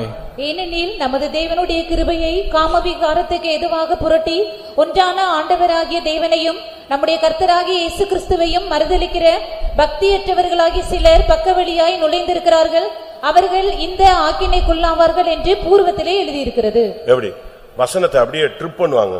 They just topple the words of God. கிருபையை புரட்டுவது. And they topple the grace. இவர்கள் யார்? Who are they? பக்தியற்றவர்கள். They are ungodly. பக்கவழியா நுழைகிறவர்கள். And they are the one who enter through the sideways. ஆக்கினைக்கு உட்படுகிறவர்கள். And they are in the condemnation. இவர்கள் தேவனை மறுதலிக்கிறார்கள். These people deny God. அப்ப மறுதலிக்கிறவன் கிருபையை புரட்டுறவன் பக்கவழியா வருகிறவன் பக்தியற்றவன். So therefore the one that denies, the one who creeps in unawares and one who is ungodly, he does not. அதனால தான் Bible சொல்லுகிறது, Therefore the Bible says, மறுதலியாதே. do not deny. நாம யோசிச்சு பார்க்கலாம், நம்முடைய வாழ்க்கையில எத்தனை விசை ஆண்டவரை மறுதலித்திருப்போம். So let us consider how many times have we denied in our life. மறுதலிக்கும் போது அடுத்து ஒரு பாயிண்ட், மறுதலிக்கும் போது When you deny, once again, பரிசுத்தத்தை மறுதலிக்கிறோம், we deny holiness, நீதியை மறுதலிக்கிறோம். we deny righteousness. மறுதலிக்கும் பொழுது பாவத்துக்கு விடுதலையை கொடுக்கிறோம். So when we deny, we also set a deliverance the sin. அப்போஸ்தலர் 3:13-14 பார்க்கும் பொழுது, Acts of the Apostles chapter 3 verses 13 and 14. பரிசுத்தமும் நீதியும் உள்ளவரை நீங்கள் மறுதலித்தீர்கள். So you have denied the holy and righteous one. நீங்கள் மறுதலித்ததனால என்ன நடந்தது? Because you denied, what happened? ஒரு கொலைபாதகன் விடுதலை செய்யப்படுகிறான். So a murderer is being delivered. அப்படின்னா என்ன அர்த்தம்? What does it mean? நீ பரிசுத்தத்தை மறுதலிக்கும் பொழுது பாவம் உனக்குள்ள விடுதலை பெற்று தலைவிரிச்சு ஆடும். So when you deny, then sin is delivered from you and it becomes very gigantic. கர்த்தருடைய பரிசுத்த நாமத்துக்கு மகிமை உண்டாவதாக. May God's holy name be glorified. இன்னைக்கு நம்முடைய வாழ்க்கையில நம்ம மறுதலிப்பு என்பது எப்படிலாம் நடக்குது? Today this denying, the process of denying, இதை நாம் சரியான விதத்துல விளங்கிக் கொள்ள வேண்டியது அவசியம். We got to understand this properly. அங்க அந்த சபை சொல்லுகிற சபையை பத்தி சொல்லி இருக்கு, மறுதலியாமல் என் வசனத்தை நீ கைக்கொண்டபடியினால். So about the church it is mentioned that because you have kept my word and not denied. நீ மறுதலிக்கிற ஒவ்வொன்றும் அவருடைய நாமத்தை மறுதலிக்கிறது. So whenever you deny, you are denying his name. அதாவது மறுக்கிறது. Or you are rejecting his name. எனக்கு தெரியாது. You say that I do not know. உனக்கு தெய்வீக சத்தியம் தெரியாது. So you do not know the truth. விசுவாசத்தை காத்துக்கொள்ளணும்னு தெரியாது. You do not know how you should keep the faith. மனைவி அடிக்க கூடாதுன்னு தெரியாது. You do not know how you should not beat your அடுத்த wife. மனைவியோடு தவறு செய்ய கூடாதுன்னு தெரியாது. So you do not know that you should not commit mistake with others' wife. CSA காரனுக்கே தெரியுங்க. Even the CSA person knows. 10 கட்டளை தெரியாதா? Do not know the 10 இந்த commandments. 10 கட்டளையை தான் நம்ம சரியா ஃபாலோ பண்ணாலே நம்ம Pentecost. So only if we follow the 10 commandments we are the right Pentecostal. ரொம்ப தெளிவா இருக்கு அந்த 10 கட்டளையும். So very clearly it is mentioned about the 10 commandments. அதுக்கு காரணம் அவங்க அதை பின்பற்ற முடியல. The reason is they are unable to அதுக்கு follow. காரணம் என்ன? What is the reason? அந்த அன்பு இல்ல. There is no love. அதனால தான் கிறிஸ்து வரும் பொழுது நீ தேவனிடத்தில் அன்பு கூறு, இதெல்லாம் கிளியர் பண்ணலாம்னு சொல்றார். So that is why when Christ came he said that you love God, all these things shall be set free. உங்களுக்கு என்ன தெரியாது? What you do not know. இப்ப நான் இறங்கி நான் கீழ உட்கார்ந்துட்டு இப்ப போட்டி விட்டேன்னா இப்ப 100 பேர் பிரசங்கம் பண்ணுவீங்க. மறுதலித்தலை பத்தி பாஸ்டருக்கு சரியான வசனம் சொல்ல தெரியவில்லை, நான் இந்த வசனம் சொல்லுகிறேன் அப்படிமாங்க. So if I sit down, about 100 people will come forward to preach about denial. You will say the pastor does not know this verse, but I will teach about this verse. ஏன்னா உங்களுக்கு காலத்தை பார்த்தால் நீங்கள் எல்லாம் யாரு? யாரு? போதகராய் இருக்க வேண்டியவர்கள். So you are supposed to be teachers. ஒரு செகண்ட்ல உங்களால பேச முடியும். You can speak in a moment. ஆனா But மறுதலித்தல தெரிஞ்ச பிறகு நம்ம மறுதலிக்கிறோம். அதான் பிரச்சனையே. so but having known about denial, we are still denying. நீ என்னை 3 விசை மறுதலிப்பாய் அப்படின்னு சொன்ன பிறகு மறுதலிக்க மாட்டேன்னு வார்த்தையை சொல்லிட்டு அதே 3 தடவை நெஞ்சிட்டான், மறுதலிச்சிட்டான். அவன்தான் சீமோன். Yet being warned that he shall deny 3 times, he said, I will not deny, but went again and he denied all 3 times. வேதத்தை புரட்டாதே. Do not turn the scriptures. வசனத்தை புரட்டாதே. Do not turn the word of God. இரண்டாம் பேதுரு 2ஆம் அதிகாரத்தை நாம் பார்க்கும் பொழுது 2 Peter chapter 2 when we read, ஆண்டவரை மறுதலிக்கிற ஒரு கூட்டத்தை பத்தி அங்கே சொல்லி இருக்கிறது. it is mentioned about a group of people who deny வசனத்தை God. அப்படியே புரட்டுறது. And they will just topple the words of God. வாசியுங்கள் 2 பேதுரு 2:1. 2 Peter chapter 2 verse 1. கள்ள தீர்க்கதரிசிகளும் ஜனங்களுக்குள்ளே இருந்தார்கள், அப்படியே உங்களுக்குள்ளும் கள்ள போதகர்கள் இருப்பார்கள். அவர்கள் கேட்டுக்கேதுவான வேத புரட்டுகளை தந்திரமாய் நுழைய பண்ணி தங்களை கிரியத்துக்கு கொண்ட ஆண்டவரை மறுதலித்து வசனத்தை ஒருத்தன் ட்ரிப் பண்ணி பேசிட்டானாலே அதுக்கு பேர் என்னது? மறுதலித்தல். If a person is heretic in his words, that means that he is denying. புரியுதா உங்களுக்கு? Do you understand? நான் சென்னையில இருந்து மதுரை போன போது So when I got transferred from Chennai to Madurai, Anna Nagar விசுவாசி அங்க இருந்தா நான் மாறி போனேன். அதனால அண்ணா நகர் விசுவாசி மதுரைக்கு என்னை பார்க்க வந்தாங்க. so but an Ananaga believer, he came to Madurai to visit me. அவங்க ஆர்சி பேக்ரவுண்ட்ல உள்ளவங்க. So he was from a RC background. அவங்க க்ளோஸ் ரிலேஷன்ல உள்ள ஒரு பையன் 6 வருஷம் குருக்களுக்கு படிச்சிட்டு அப்பதான் பட்டம் வாங்கிட்டு வெளியே வர்றாரு. So there was one of his close relatives who studied theology and he was just secured the degree and came out. அவருக்கு ஒரு function வைக்கறாங்க. And they also had ordained a feast for him. ஏன்னா 6 வருஷம் pass ஆயிட்டாரு அவருக்கு. அதனால அவருக்கு என்னது குரு பட்டம் கொடுக்கறாங்க. சின்ன பையன் தான். So of course he was a young boy, but he has passed through the 6 years of studies and he has now secured the degree. அந்த ஃபங்க்ஷனுக்கு இவங்க அட்டெண்ட் பண்ணிட்டு நீ நல்லா ஊழியம் செய்யணும்னா எங்க பாஸ்டரா ஜெபம் பண்ணுன்னு என்கிட்ட கூட்டி விட்டாங்க. So after he was ordained, then he was brought to me saying that if you have to do the ministry well, you have to be prayed of from my pastor, and therefore he was brought to me. அவன்கிட்ட கொஞ்ச நேரம் பேசிட்டு இருந்தாங்க. I was speaking to him for some time. அதுக்கு தான் புரிஞ்சது இவன் pastor இவன் குரு ஆயிட்டானா என்ன ஆவறது இந்த சபைன்னு. It's only then after discussion I understood that if he becomes the leader of the church, what will happen to the church? ஏன்னா அவன் என்ன சொல்ல ஆரம்பிச்சான் கொஞ்ச நேரத்துல, Because after little time he said, பைபிளை மட்டும் தான் பிலீவ் பண்ணனும் இல்ல, டார்வின் தியரியை நீங்க சிந்திச்சு பாருங்க நானே. he said you should not believe only the Bible, but you should also contemplate Darwin's theory. Darwin theory என்ன சொல்லுது? What does Darwin's theory say? Bible என்ன சொல்லுது? What does the Bible say? மண்ணிலிருந்து மனுஷனை தன்னுடைய சாயலின்படியும் தன்னுடைய ரூபத்தின்படியும் உண்டாக்கினார். இது Bible. What the Bible says is God created man out of the dust of the earth in his own image and likeness. அப்ப அவன் டார்வின் தியரி என்ன சொல்லுது? But what does Darwin's theory say? குரங்குல இருந்து மனுஷன் வந்தான். Man evolved from monkeys. இதை accept ஏன் நீங்க சிந்திக்க மாட்டீங்கன்னா He's asked saying, why don't you contemplate this? எப்படி ஆர்சி சர்ச்சில் நீ இப்படி பேசுவியான்னு கேட்டேன். I asked, will you speak like this in the RC church? ஒரு மாசத்துல உன்னால இப்படி பேச முடியுமா? Can you speak in a mass like this? பேசலாமே, அதுல ஒண்ணும் தப்பு இல்லையா? He said, I can speak, there's nothing wrong. அடுத்து டக்குன்னு இயேசு தண்ணீரை திராட்சரசமா மாத்தினார் பாருங்க, அதுக்கு வந்தான். Then he said to this incident where Jesus Christ converted the water into wine. எல்லாரும் கால் கழுவுனாங்க இல்லையா? அந்த கால் கழுவும் போது கால்ல உள்ள அழுக்கு எப்படி மாறிடுச்சு? Everybody was washing their அந்த feet. கலர் டிஃபரண்டா இருந்துச்சு. இந்த மாதிரி ஒரு மாதிரி கொண்டு வந்து இந்த கால் கழுவுனது தான் திராட்சரசம் அவன் அப்படியே சொன்னா. எனக்கு ஒண்ணுமே புரியல. He gave a different interpretation. 6 வருஷம் படிச்சு மண்ணெல்லாம் அள்ளி போட்டான், என்ன இப்படி பண்ணிட்டானே. So he was comparing the dirty water where the feet were washed into the grape and into wine, and therefore I was wondering what he had learned all these 6 years. 2-3 நாட்களுக்கு முன்னால ஒரு செய்தி கேட்டேன். So 2 or 3 days before I heard a அது news. வேத புரட்டுக்கு சொல்றேன் நானு. I'm just talking about these heresies or this turning the word of God. யோபு சொன்னது கர்த்தர் கொடுத்தார், கர்த்தர் எடுத்தார். What Job said was the Lord gave and the Lord has taken away. அந்த வசனத்துக்கு மறுப்பு கொடுக்கறான் அவன். And he was refusing that word. 42ஆம் அதிகாரத்துல ஆண்டவரே நான் அறியாமல் பேசிவிட்டேன், அதனால அது தப்பு. So உங்களுக்கு புரிஞ்சுதான்னு தெரியல. The 42nd chapter. ஏன் பின்னால வரீங்களா இல்ல வேற எங்கயாவது உட்கார்ந்துட்டு அப்படியே பாத்துட்டு குழந்தைய பாக்குதா, பால் குடிக்குதா, எந்திச்சு போயிட்டானா, பிஸ்கட் கொடுக்கல, இப்படி பாத்தீங்கன்னா நீங்க பிரயோஜனமே கிடையாது. In the 42nd chapter Job says that unknowingly I have spoken, and therefore he's relating this to that verse. யோபு 2ஆம் அதிகாரத்துல சொல்றாரு கர்த்தர் கொடுத்தார், கர்த்தர் எடுத்தார், கர்த்தருடைய நாமத்துக்கு ஸ்தோத்திரம். Job chapter 2 Job says that the Lord has given, the Lord has taken away, praise be to the name of the Lord. In the first chapter யோபு 1:21 சொல்றாரு கர்த்தர் கொடுத்தார், கர்த்தர் எடுத்தார். ஆனா 42ஆம் அதிகாரத்துல நான் நீசன், என் வாயை பொத்திக் கொள்கிறேன், நான் பேசினதெல்லாம் தப்புங்கிறார். அதனால இதெல்லாம் என்னது? 32 அதிகாரம் அவர் பேசினது அனைத்தும் தவறு அப்படிங்கறான் பாருங்க. உடனே அதுக்கு ஒருத்தன் விசில் அடிக்கிறான், ஒருத்தன் கை தட்டுறான், நம்ம பாஸ்டர் சூப்பரா பேசிட்டாரு. நான் பார்த்தேன், ஆஹா இதுக்கும் ஒரு விசில் அடிக்கிறானுங்க. அடிச்சாரு. எது கர்த்தர் கொடுத்தார் கர்த்தர் எடுத்தாருங்கிறது என்னது தப்புன்னு யோபு ஒத்துக்கொண்டார்னா ரைட்டு.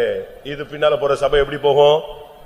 இப்ப குழந்தை எடுத்துட்டாருன்னா கர்த்தர் எடுத்தாருன்னு சொல்ல மாட்டான், சொத்தை எடுத்துட்டாருன்னா கர்த்தர் எடுத்தாருன்னு சொல்ல மாட்டான், இது பிசாசு எடுத்ததுன்னு தான் சொல்லுவான். அப்படித்தானே சொல்லுவான். தேவனுடைய வசனத்தை அப்படி ட்ரிப் பண்றது யாராவது தயவு செய்து அப்படி யாராவது பிராக்டிஸ் பண்ணிடாதீங்க. So they are just toppling the word of God just like that. They are just relating the verses which Job spoke in the first chapter and the 42nd chapter and saying that what Job said in the first chapter he is disagreeing with his own statement, and people are clapping hands for that and whistling also for that. முடிய பார்க்காத உள்ளுக்குள்ள இருக்கிற ஆவியானவரை பார். ஒருத்தன் சொல்றான் அவன்தான் அவன் அண்ணன் தம்பி எல்லாம் சேர்ந்தான் பேசுறாய்.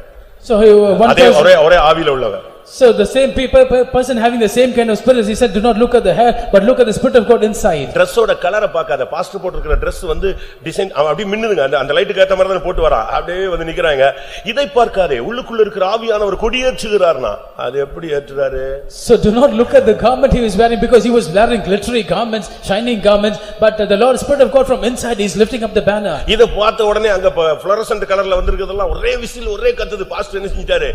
நமக்கு ஏத்த மாதிரி பிரசங்கம் பண்ணிட்டாரு. Looking at these people who were wearing fluorescent garments, they were very happy saying that pastors preached according to our desire, and therefore they were shouting and whistling. எல்லாம் அந்த ஜிப்சி மாதிரி காடு மேடுன்னு வளர்ந்துக்கிட்டு கண்ட்ரோல் இல்லாம போயிட்டு இருக்கிற கேஸ்க்கெல்லாம் விசில் அடிக்கிறான். அடி இன்னைக்கு தான் சரியான பிரசங்கம். The people having hair like gypsies, they were just whistling saying that this is the right message today. தவறு பிரியமானவர்களே. Beloved ones, it's wrong.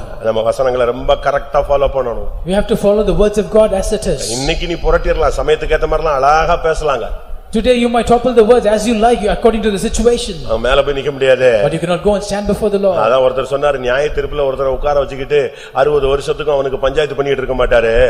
அந்த பிரசன்ஸ்க்கு போன உடனே அவனுக்கு தெரியும் நமக்கு சாப்டர் க்ளோஸ் முடிஞ்சு போச்சு, இங்க நிக்கிறதுக்கு நமக்கு என்ன இல்ல, தகுதி இல்லன்னு. அந்த இடத்துக்கு போன உடனே அந்த பிரசன்னமே அப்படியே இழுத்து தள்ளி கொண்டு போய் எங்க சேர்த்துரும்?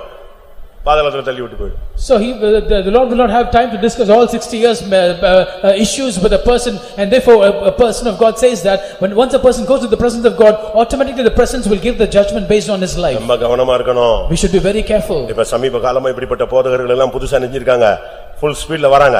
So recently teachers like this have come up in full swing. நீங்க உட்கார்ந்தா கூட நீங்க ஆடாட்ட ஏதோ ஆடும், தசை ஆடும், அப்படிதான் அடிக்கிறான். டங்க டங்க டங்க டங்க டங்க டங்க டங்கன்னு அடிச்சு அடி புளித்து கொண்டு போய் உள்ள சொருவிட்டு போயிடுவான். அதோட இவன் முடிஞ்சு போனான். So even if you sit down, even if you do not shake, automatically your tissues will shake. இவர்கள் கள்ள போதகர்கள். These are false teachers. அந்த வசனத்துல நீங்க போய் 2 பேதுரு 2ஆம் அதிகாரம் முதல் 3 வசனத்தை வீட்ல உட்கார்ந்து நல்லா படிச்சு உங்க பையங்களை பொண்ணுங்களை படிக்க வைங்க. So please go home, make your children read through over and over again 2 Peter chapter 2, the first 3 verses. ஒரு வசனத்தை ஒருத்த மாத்தி பேசிட்டானா அது மறுதலித்தல். If a person is heretic about the word of God, that is denying. எபிரேயருக்கு எழுதின நிருபம் 6ஆம் அதிகாரத்தை பார்க்கும் பொழுது, When we turn to Hebrews chapter 6, அங்க என்ன சொல்லி இருக்கிறது? what is mentioned there? 6ஆம் அதிகாரம் 4, 5, 6 வசனங்களை பார்க்கும் பொழுது, When we read chapter 6 verses 4, 5 and 6, ஒருத்த நல்ல ஸ்டாண்டர்ட் லைஃப்ல இருந்து if a person having a standard life, அதை விட்டு விட்டாலே அவன் தேவனை மறுதலிக்கிறவன். if he falls down from that level, he is denying God. அப்படினா என்ன அர்த்தம்? What does it mean? ஒரு மணி நேரம் ஜெபிக்கிறவன் அதை குறைச்சிட்டானா அவன் ஜெபத்தை என்ன செய்றான்? தேவனை மறுதலிக்கிறான். A person who is used to pray for 1 hour now reduces the hour of prayer, that means that he is denying God. ஒரு நாளைக்கு 2 மணி நேரம் ஊழியம் செய்றவன் அந்த ஊழியத்தின் நேரத்தை குறைச்சா அதுக்கு பேர் என்னது? மறுதலித்தல். If a person சொல்றது சரிதானா? Well, if a person ministers for 2 hours every day, but now he reduces the amount of time that he spends in ministry, then that means he is denying. Is it not right what I say? படித்து பாருங்கள். Please read. எபிரேயர் 6, 4, 5, 6. Hebrews chapter 6 verses 4, 5 and 6. ஏனெனில் ஒரு தரம் பிரகாசிப்பிக்கப்பட்டும் பரம ஈவை ருசி பார்த்தும் பரிசுத்த ஆவியை பெற்றும் தேவனுடைய நல் வார்த்தையையும் இனிவரும் உலகத்தின் பலன்களையும் ருசி பார்த்தும் மறுதலித்து போனவர்கள் தேவனுடைய குமாரனை தாங்களே மறுபடியும் சிலுவையில் அறைந்து, வேற யாரும் சிலுவையில் அறைய வேண்டாம். நீ எப்போ உன் ஜெபத்தை குறைக்கிறியோ, உன் ஊழியத்தை குறைக்கிறியோ, உன் விசுவாசத்தை நஷ்டப்படுத்துறியோ, உன் பரிசுத்த வாழ்க்கையை நாசப்படுத்துகிறியோ, எப்போ உன்னுடைய அந்த ஸ்டாண்டர்ட் ஆவிக்குரிய லைஃப்ல இருந்து நீ இறங்குறியோ, நீ மறுதலிக்கிறாய். தேவகுமாரனை என்ன செய்கிறாய்? மறுபடியும் சிலுவையிலே அறைகிறாய். There is no need for others to crucify Lord Jesus Christ, but the moment that you decrease your prayer life, that you fall away from your faith, you fall away from your holy life, that means that immediately you are stepping down from your spiritual standard, thereby crucifying Jesus Christ on the cross. அப்ப நீங்க உலகத்து பிரகாரமா நீங்க பாக்கும்போது, In the worldly state, if you see, cycle ஓட்டுறவனுக்கு என்ன ஆசை இருக்கு? a person who wants to ride a bike, cycle, what he desires, சொல்லுங்க. அவன் ஜெபம்லாம் என்னது? all his prayers are 2 wheeler. a two-wheeler. 2 வீலர்ல போய் ஒரு வழியானவெல்லாம் நாய் அடிச்சு பேய் அடிச்சு விழுந்து விழுந்து எந்திரிச்சவங்க எல்லாம் இதெல்லாம் என்ன என்ன வேணும்? 4 wheeler வேணும். A person going by two-wheeler, he has fallen so many times, had met with accidents so many times, இது உலகம். before he decides a four-wheeler. அப்ப உலகத்திலேயே இப்படி டெவலப்ல வரும்போது உன்னுடைய ஸ்பிரிச்சுவல்ல உனக்கு ஏன் டெவலப் வர மாட்டேங்குதுன்னு கேக்குறேன். So in the world, if the people look for development and increasement in their life, so why do you desire a development in your standard of உன்னுடைய life? ஆவிக்குரிய வாழ்க்கையில நீ குறையும் பொழுது நீ மறுதலிக்கிறாய். நீ தேவகுமாரனை சிலுவையிலே மறுபடியும் அறைந்து அவரை அவமானப்படுத்துகிறாய் என்று எபிரேயர் 6:6 சுட்டிக்காட்டுகிறது. Hebrews 6:6 very clearly says, when you deplete in your spiritual life, that means you're crucifying Lord Jesus Christ and you're putting him to open shame. 1 தீமோத்தேயு 5ஆம் அதிகாரம் 8ஆம் வசனத்தை பார்க்கும் பொழுது 1 Timothy chapter 5 verse 8. அங்கே விசுவாசத்தை மறுதலித்தலை பற்றி அங்கே பவுல் பேசுகிறார். There Saint Paul talks about the falling away of faith. விசுவாசத்தை மறுதலித்தல்னா என்ன நினைக்கிறாங்க? So what does it mean by denying the faith? மருந்து எடுக்கிறது விசுவாசத்தை மறுதலித்தல். அது ஒரு portion. Taking medicine is just one portion of denying faith. அது ஒரு உச்சகட்டத்தில உள்ள ஒரு அனுபவம். So there is an experience of a sublime state. Divine healing என்கிறது ஒரு உபதேசத்தினுடைய ஒரு முக்கியமான ஒரு தன்மை, இல்லாவிட்டா ஒரு முதுகு எலும்பு. So divine healing is a very important portion or the backbone of doctrine. ஆனா பேஸ் ஒன்னு இருக்கு. But there is something called as the foundation. The ஒரு base. ஃபவுண்டேஷன் இருக்கு. And there is a foundation. விசுவாசத்தை எப்ப மறுதலிக்கிறோம்? முதலாவது So when we first deny faith, மருந்து எடுக்காதனால விசுவாசத்தை மறுதலிக்கிறதுங்கிறது அது உச்சகட்ட அனுபவம். so taking medication and thereby denying faith is the last state. ஒருவன் தன்னுடைய சொந்த குடும்பத்தை கரெக்ட்டா மெயின்டைன் பண்ணி அழகா நடத்தலன்னா அவன் தான் யாரு? முதலாவது வாசிங்க 1 தீமோத்தேயு 5:8. 1 Timothy chapter 5 verse 8. ஒருவன் தன் சொந்த ஜனங்களையும் விசேஷமாக தன் வீட்டாரையும் விசாரியாமற் போனால் அவன் விசுவாசத்தை மறுதலித்தவனும் அவிசுவாசியிலும் கெட்டவனுமாய் இருப்பான். உனக்கு ஒரு மனைவி இருக்கு, ஒரு புருஷன் இருக்கு, ஒரு 4 பிள்ளைங்க இருக்கு, 2 பிள்ளைங்க இருக்கு, உங்க அம்மா இருக்காங்க, அப்பா இருக்காங்க, அண்ணன் இருக்கான், தம்பி இருக்கான். இத நீ விசாரிக்கணும். You have a wife, you have a husband, you have 2 or 3 or 4 children, and you have a brother, sister, your parents. You have to inquire them. பையன் ஏன் ஸ்கூலுக்கு போகல? Why not the child go to பையன் ஏன் school? College போகல? Why did not the son go to ஏன் school? Mark College? குறைஞ்சது? Why has the marks come ஏன் down? பொண்ணு ஒரு மாதிரி முழிக்கிறா? So why is the girl அவ blind? ஏன் கரெக்ட் டைத்துக்கு போக மாட்டேங்கறா, கரெக்ட் டைத்துக்கு வர மாட்டேங்கறா? So why she's not going at the right time and coming back at the right ஏன் time? அவன் கரெக்ட் டைத்துக்கு தூங்க மாட்டேங்கறான், ஏன் கரெக்ட் டைத்துக்கு எழும்ப மாட்டேங்கறான்? So why he's not sleeping at the right time? Why he's not waking up at the right ஏன் அவன் time? தேவ சமூகத்தை அலட்சியம் பண்றான்? Why is he despising the presence of ஏன் God? தேவனுடைய காரியங்களுக்கு அவன் முக்கியத்துவம் கொடுக்கிறது இல்ல? Why he's not giving the importance to the works of God? அவன் ஏன் நல்லா படிக்கல? Why he's not studying well? ஏன் அவன் நல்லா வேலை பார்க்கல? Why he's not doing his job ஏன் well? அவன் முகநாடி வேறுபட்டிருக்கு? So why is his countenance fallen? இதை என்ன செய்யணும்? டெய்லி ஒரு தாய் ஒரு தகப்பன் கரெக்ட்டா பார்க்கணுங்க. A father and mother should carefully watch this. அத விசாரிக்கணும். You have to inquire. என்னப்பா என்னாச்சு, உனக்கு இன்னைக்கு என்ன சம்பவிச்சது? Son, what happened today? What has befallen you today? ஒரு ராஜா தனக்கு தண்ணி ஊத்துறவனை பார்த்த உடனே சொல்றான், உன் முகம் வித்தியாசமா இருக்கு, என்ன விஷயம், இங்க வா வந்து உட்காருன்னு சொல்றான். A king was looking at the servant who was pouring water and he said, why is your countenance fallen today? Please come down. And he inquires. அன்னாளுடைய புருஷன் என்ன சொன்னான்? And what did the husband of Anna say? என்ன சொன்னா? What did he say? நீ ஏன் சாப்பிடாத இருக்கிறாய்? Why are you not eating? நீ ஏன் கலங்கிக்கிறாய்? Why are you troubled? கேட்டானா இல்லையா? Did you not ask? உனக்கு என்ன சம்பவிச்சது? What has happened to you? நான் இருக்கேன்ல, I am there for நீ you. ஏன் துக்கப்படுற? Why are you grieved? எவ்வளவு திறமையா பேசுறான். See how clearly he speaks. இப்ப புருஷன்மார்லாம் அப்படியே பேசுறாங்க. So is the husband and wife talking like this today? உங்க வீட்ல சாப்பிடலையா? கடக்கட நல்லது, அப்படியாவது திருந்தினா சரிதான் போ. So he has not had food today. Let him fast and starve for at least one day. இல்ல சாப்பிடலையா? Oh, he has not eaten. சாப்பிடலன்னு செத்தா போறபோது விடு. So without eating he is not going to die. இப்படிதான் இன்னைக்கு உலகத்துல. That is how the world is today. இல்ல உங்க வீட்டுக்காரர் வந்துட்டாரு, வந்தான்னா வரட்டும். Your husband is come. இல்ல சாப்பாடு கொடுக்கலையா? போட்டு சாப்பிடட்டும், கை இருக்கு இல்லையா? Will you not serve food? No, he is having hands, isn't it? Let him eat. இப்படிதான் இன்னைக்கு வீட்டுக்குள்ள போயிட்டு இருக்கு. இதனால தான் பெண்டிகாஸ்ட் இன்னைக்கு நடு ரோட்ல நிக்குதுன்னு சொல்றான். That is what is happening in every house today, and that is why Pentecostal is standing in the middle of the street. பழைய பெண்டிகாஸ்ட் எப்படி? How was the old in Pentecost? தமிழ்நாட்டுல பத்தி சொல்லுங்க. I'm not talking about Tamil Nadu. ஆபிரகாமுடைய வீட்ல எப்படி இருந்தா சாராள்? In Abraham's house, how was Sarah? Hi Abraham அப்படினா எப்படி? Did he say hi Abraham? இன்னைக்கு பாதி வீட்ல இப்படி தான் இருக்கு. Today that's what is happening in most of the houses. ஏமா உங்க வீட்டுக்காரட்ட பேசுனியா? Have you spoken to your husband? யார்ட்ட ஜான்ட்டியா? பேசுனனே. Is it John? Yeah, I've spoken. கல்யாணம் ஆகி 2 மாசம் கூட ஆகல. அவ சொல்றா, ஜான்ட்ட பேசுனேன். அவன் போன் சரியா பிடி கொடுத்து பேசல. சாதா எப்படி பேசுவான்? I've spoken to John. It's only 2 months after the marriage. She is telling I have spoken to John, but he's not speaking. சாராள் எப்படி சொன்னா தன்னுடைய புருஷனை பார்த்து? What did Sarah say unto Abraham? ஆண்டவனே. My Lord. அப்படிதானே? Is it not so? தமிழ்நாட்டுல என்ன சொல்றான்? What did they call in Tamil Nadu? கல்லானாலும் கணவன், புல்லானாலும் புருஷன். Stone or a grass, it is the husband. இப்ப யார் அப்படிலாம் சொல்றா? Today people, do they say that? வந்தா வா, வரட்ட போயிடே இரு. If you wish you come, otherwise you just go your way. சர்ச்சிலேயே பார்க்கலாம் இவங்க மூஞ்சி எப்படி மாறிட்டு வண்டியில ஏறி போறாங்க. In church itself we can witness how people's countenance change when they go by two-wheeler. ஒரு நாள் இப்ப சமீபத்துல ஒரு இடத்துல கேள்விப்பட்டேன். So recently I heard a news. இப்படிதான் இடக்கவனமா அந்த பாஸ்டர் பேசி விட்டாரு. The pastor spoke like this. முடிஞ்ச உடனே அந்த வீட்டுக்காரன் வெளியே வந்து வண்டி எடுக்கும்போது கேட்டானா, நீ பாஸ்டர் நம்பர் வச்சிருக்கியோ? So after the meeting is over, the husband asked the wife, do you have pastor's number? இல்ல. No. இல்லையே, எனக்கு டவுட் இருக்கு. No, I have a doubt. முந்தானத்து நடந்த கதையை அப்படியே இன்னைக்கு சொல்றாருன்னா அப்ப யாரு சொன்னது? இது யார் சொன்னது? What happened day before yesterday, the pastor is reiterating as it is, then who has reported to him? இல்ல நீ நம்பர் யார்ட்டையோ வாங்கி எரிஞ்சிருக்க. அடிச்சிட்ட பிரிண்ட் பண்ணிட்டு அவருக்கு கிளியரா. No, you got the number from someone and you has informed everything to him. அப்ப இவங்க சொல்றாங்க ஆண்டவர் பேசியிருப்பார்ல. So she said, ஆண்டவர் எப்படி இங்கெல்லாம் இப்பெல்லாம் நான் அப்படி பேசி கேட்டதே கிடையாது. He said, I've never heard God speaking like this. எப்படிலாம் இருக்கான் பாருங்க நம்ம ஆளுங்க. This is happening in Tamil Nadu. உன்னுடைய குடும்பத்தை நீ விசாரிச்சியா? Have you inquired your family? இன்னைக்கு காலையில குடும்பத்தை விசாரிச்சீங்களா? Have you inquired your family this morning? ஆண்டவர் மட்டும் உன்னை விசாரிக்கணும் ரொம்ப ஆசைப்படுற. You desire the Lord should inquire you. அப்படிதானே? Is it not so? ஆண்டவர் விசாரிக்கணும். The Lord should inquire. ஊழியக்காரங்க விசாரிக்கணும். Workers of God must inquire. சொந்தக்காரங்க விசாரிக்கணும். Relatives must inquire. நீ யாரை விசாரிச்சேன்னு சொல்லு. Whom have you inquired this morning? ஒருவன் தன் சொந்த வீட்டாரை தன் குடும்பத்தாரை விசாரியாமல் போனால் அவன் விசுவாசத்தை மறுதலிக்கிறவனும் அவிசுவாசியிலும் கெட்டவன். So if a man provide not for his own house and especially for his own family, then he has denied the faith and is worse than an infidel. அது ஆண்டவரை மறுதலிக்கிறது தான் காண்பிக்கிறது. It is similar to denying God. விசுவாச ஜீவியத்தை மறுதலிக்கிறத காண்பிக்கிறது. Denying faith life it shows. நீ பேசணும். You should speak. வருத்தங்கள் வரலாம். There might be griefs. சில மனக்கசப்புகள் வரும். There might be bitternesses. உடனே அதை என்ன செய்யணும்? Immediately. உடனே என்ன செய்யணும்? அத அதுக்கு தான் ஆண்டவர் சொல்றாரு, சூரியன் அஸ்தமிக்கிறதுக்கு முன்னால நீ உன்னுடைய பிரச்சனைகளை சால்வ் பண்ணிக்க. You got to settle all your problems before the sun goes down. That's what the Lord says. நல்லா கவனிச்சுக்கங்க. You have to pay attention. உங்களுடைய தனிப்பட்ட பிரச்சனைகள் எல்லாம் சாயங்காலத்துக்குள்ள கிளியர் பண்ணணும். உன்னுடைய ஸ்பிரிச்சுவல் பிரச்சனையை நைட் 10 மணிக்குள்ள கிளியர் பண்ணணும். என் படுக்கையில நான் யாரை தேடினேன்? ஆத்தும நேசரை தேடினேன்.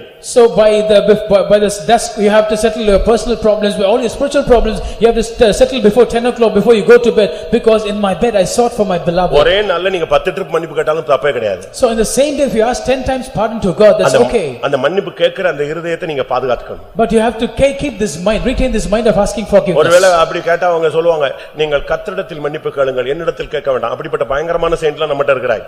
And there are certain saints who will say that you ask for pardon from the Lord, do not ask from me. உன்கிட்ட உள்ள பிரச்சனையை உன்கிட்ட வந்து சொல்லும்போது நீ பெரிய மேதாவி மாதிரிலாம் பேசக்கூடாது. நீ உடனே சொல்லணும், நானும் அதிகமா பேசினதால தான் நீங்க டென்ஷன் ஆயிட்டீங்க, சாரி அப்படின்னு நீ உடனே எரிஞ்சுக்கணும். முந்தி போய் கிளியர் பண்ணிக்கணும். When they come and ask pardon to you, you should not speak like as though you are a brilliant excellent person, but when they say, you have to also say that because I spoke like this you have reverted like this. முதல்ல மன்னிப்பு கேட்கிறவன் தாழ்மை உள்ளவன். The first person who asks pardon is humble. முதல்ல மன்னிப்பு கேட்கிறவன் தெய்வீகம் உள்ளவன். The person who asks pardon first is divine. முதல்ல மன்னிப்பு கேட்கிறவன் கிருபை உள்ளவன். The person who asks pardon first is gracious. வந்து பேசட்டும் பார்க்கலாம். Let him come and speak to me, let's see. அவன் வரவே மாட்டான். He will never come. அப்ப நீ என்ன பண்ணுவ? Then what will you do? உடனே நீ சொல்லுவ, அவன் தப்பு செஞ்சதனால வர மாட்டேங்கறான் அப்படிம்பா. உடனே அதுக்கு நீ அவனை தான் குறை சொல்லுவ. So you will again find fault with him, saying that because he has committed the mistake. உன் குடும்பத்தை விசாரி. You have to inquire your family. உன் பிள்ளைகளை விசாரி. You have to inquire your children. என் தம்பி மார்க்கமே, What is happening? எங்க போன? Where have you gone? இன்னைக்கு நீ வேலை வெட்டியே பார்க்கிறது இல்ல. நீ எதுக்கு காலையில ட்ரெஸ் பண்ணிட்டு வெளிய போற? So you are not doing any job, then why are நான் you கேக்குற dressing up and क्वेश्चनக்கு going பதில் out? சொல்லணும். நான் கேக்குற क्वेश्चनக்கு பதில் சொல்லணும். You have to answer the questions that I ask. வேலைக்கு போறது இல்ல. You are not going to job. காலேஜுக்கு போறது You are இல்ல. not going to college. கோயிலுக்கு போறது You are இல்ல. not going to church. இந்த மூணு இடத்துக்கும் போகாத ஒரு ஆளு என்னத்துக்கு நீ மாப்பிள்ளை மாதிரி ட்ரெஸ் பண்ணிட்டு கிளியர் அப்படி ஃபிக்ஸ் எல்லாம் போட்டு வண்டி எல்லாம் போட்டு உங்க அம்மா பெட்ரோல் கொடுத்து அனுப்புறான் ரோடு சுத்துறதுக்கா கிளம்புற பெந்தேகோஸ்காரா? So all these three places you are not visiting, but why are you dressing up like a bridegroom and you are taking the vehicle, filling up fuel and roaming around? ஒன்னு படிக்க போ. You have to either study இல்ல வேலைக்கு போ. or go to work இல்ல தேவசமூகத்துக்கு போ. or go to the presence of God. இந்த மூணுக்கும் போலனா வீட்ல குளிச்சு பரப்பிட்டு வீட்ல உட்கார்ந்து முழங்கால போடு. So if you do not go to these three places, you have to stay back on knees at home. ஏன் பரப்பிட்டு வெளிய போற? Why are you going out? ஏன் சுத்துற? Why are you roaming around? நான் சொல்றது சரின்னு சொல்றவங்க அல்லேலூயா சொல்லுங்க. So hallelujah. எல்லா வீட்லயும் இந்த பிரச்சனைகள் இருக்கு, என்ன பண்றது? So everyone has this problem. வீட்ல 2-3 இப்படி இருக்கு, என்ன பண்றது? There are 2 or 3 in the house. சில பிரதர்ஸ் குடும்ப தலைவர்கள் கூட வேலைக்கு போறது இல்ல, ஆனா கரெக்ட் டைத்துக்கு பரப்பிட்டு வெளிய வந்துருவாங்க. So certain believers, even the head of the family, they do not go to work, but at the right time they will start, get ready and come out. தயவு செய்து ஆவிக்குரிய வாழ்க்கையில உன் சொந்த குடும்பத்தை விசாரிப்பாயா. Therefore, in the spiritual life, you have to inquire your own family. 2 தீமோத்தேயு 3 அதிகாரம் 5 வசனத்தை பார்க்கும் பொழுது 2 Timothy chapter 3 verse 5, அங்க என்ன சொல்லப்பட்டிருக்கிறது? what is mentioned here? தேவ பக்தியின் வேஷத்தை தரிக்கிறார்கள், அதின் பெலனை மறுதலிக்கிறார்கள். They put on the form of godliness but deny the power thereof. அது என்ன தேவ பக்தியின் வேஷம்? What is the form of godliness? மீசை தாடி எல்லாம் எடுத்துறது, Is it shaving of your mustache and beard and wearing white and white? நகையை கலத்திடுறது, Removing the ornaments? இதெல்லாம் இவங்க நினைக்கிறது இதுதான் தேவ பக்தின்னு. They are thinking that these are godliness. MLA அவ்வளவு எம்பி அவ்வளவு எப்படித்தான் போடுறான் இப்போ? அதுக்கு பேரே ஒரு தனி பேர் வச்சிருக்காங்க, என்னது? Ministers white. So therefore all the MLAs, all the MPs, they are wearing white garments. It's called as the ministers white. அப்ப எல்லாரும் சீயோனுக்கு போய்டுவாங்கன்னு நினைக்கிறீங்களா இல்ல எருசலேம் போய்டுவாங்க? Does it mean that everyone will go to Zion or அதனால Jerusalem? White and white தான் பரிசுத்தம் இல்ல. White and white பரிசுத்தத்தினுடைய ஒரு base. White and white is not holiness, it is just the base of holiness. அது சரியா சொன்னா ஜெயஜீவித்தினுடைய அடையாளம்னு சொல்லலாம். In other words, we can say that that is a sign of victorious ஆனா life. அதே நேரத்துல white and white போட்டு நீ அதனுடைய பெலனை மறுதலிக்க கூடாது. At the same time, wearing white and white, you should not deny the power thereof. நகையை கலத்திட்டேன்னு சொல்றதுனால நீ பரலோகம் போய்டுவேன்னு நினைச்சிர கூடாது. Do not think that because you remove the jewels, you will go to heaven. நகையை கலத்துற, ஆனா வீட்ல பயங்கரமா சண்டை போடுறியே. But you are removing the jewels, but you are fighting at home. மீசையை எடுத்துட்ட, மனைவியை பயங்கரமா அடிக்கிறியே. You remove the mustache, but you are beating up your wife. நான் சொல்ற பாயிண்ட் உங்களுக்கு எல்லாருக்கும் புரியும் நான் விசுவாசிக்கிறேன். I believe that you will understand the point that I am making. அதாவது நீங்கள் தேவ பக்தியின் வேஷத்தை போட்டுருக்கீங்க, அதனுடைய பெலனை நீங்க விட்டுட்டீங்க. Therefore you have put on the form of godliness, but you have denied the power thereof. நீ ஓடி ஓடி உழைக்கணும். You have to run around and labor. தேவ பக்தியினுடைய வேஷத்தை போடக்கூடாது, தேவ பக்தியினுடைய பெலனை தரிப்பிக்கணும். You should not put on the form of godliness, rather put on the power of the godliness. நீ தெய்வீக சுகத்துல நிக்கணும். You have to stand for divine healing. சத்தியத்துல உபதேசத்துல நிக்கணும். You got to stand in the truth and doctrine. அந்த பெலனை நீ மறுதலிக்க கூடாது. You should not deny the power thereof. நான் அதனால தான் கொஞ்ச நாளைக்கு முன்னால ஒரு பிரசங்கம் பண்ணேன். That is why a few days back I யோபு 29ல Job 29. அவர் என்ன சொல்றாரு? What he says?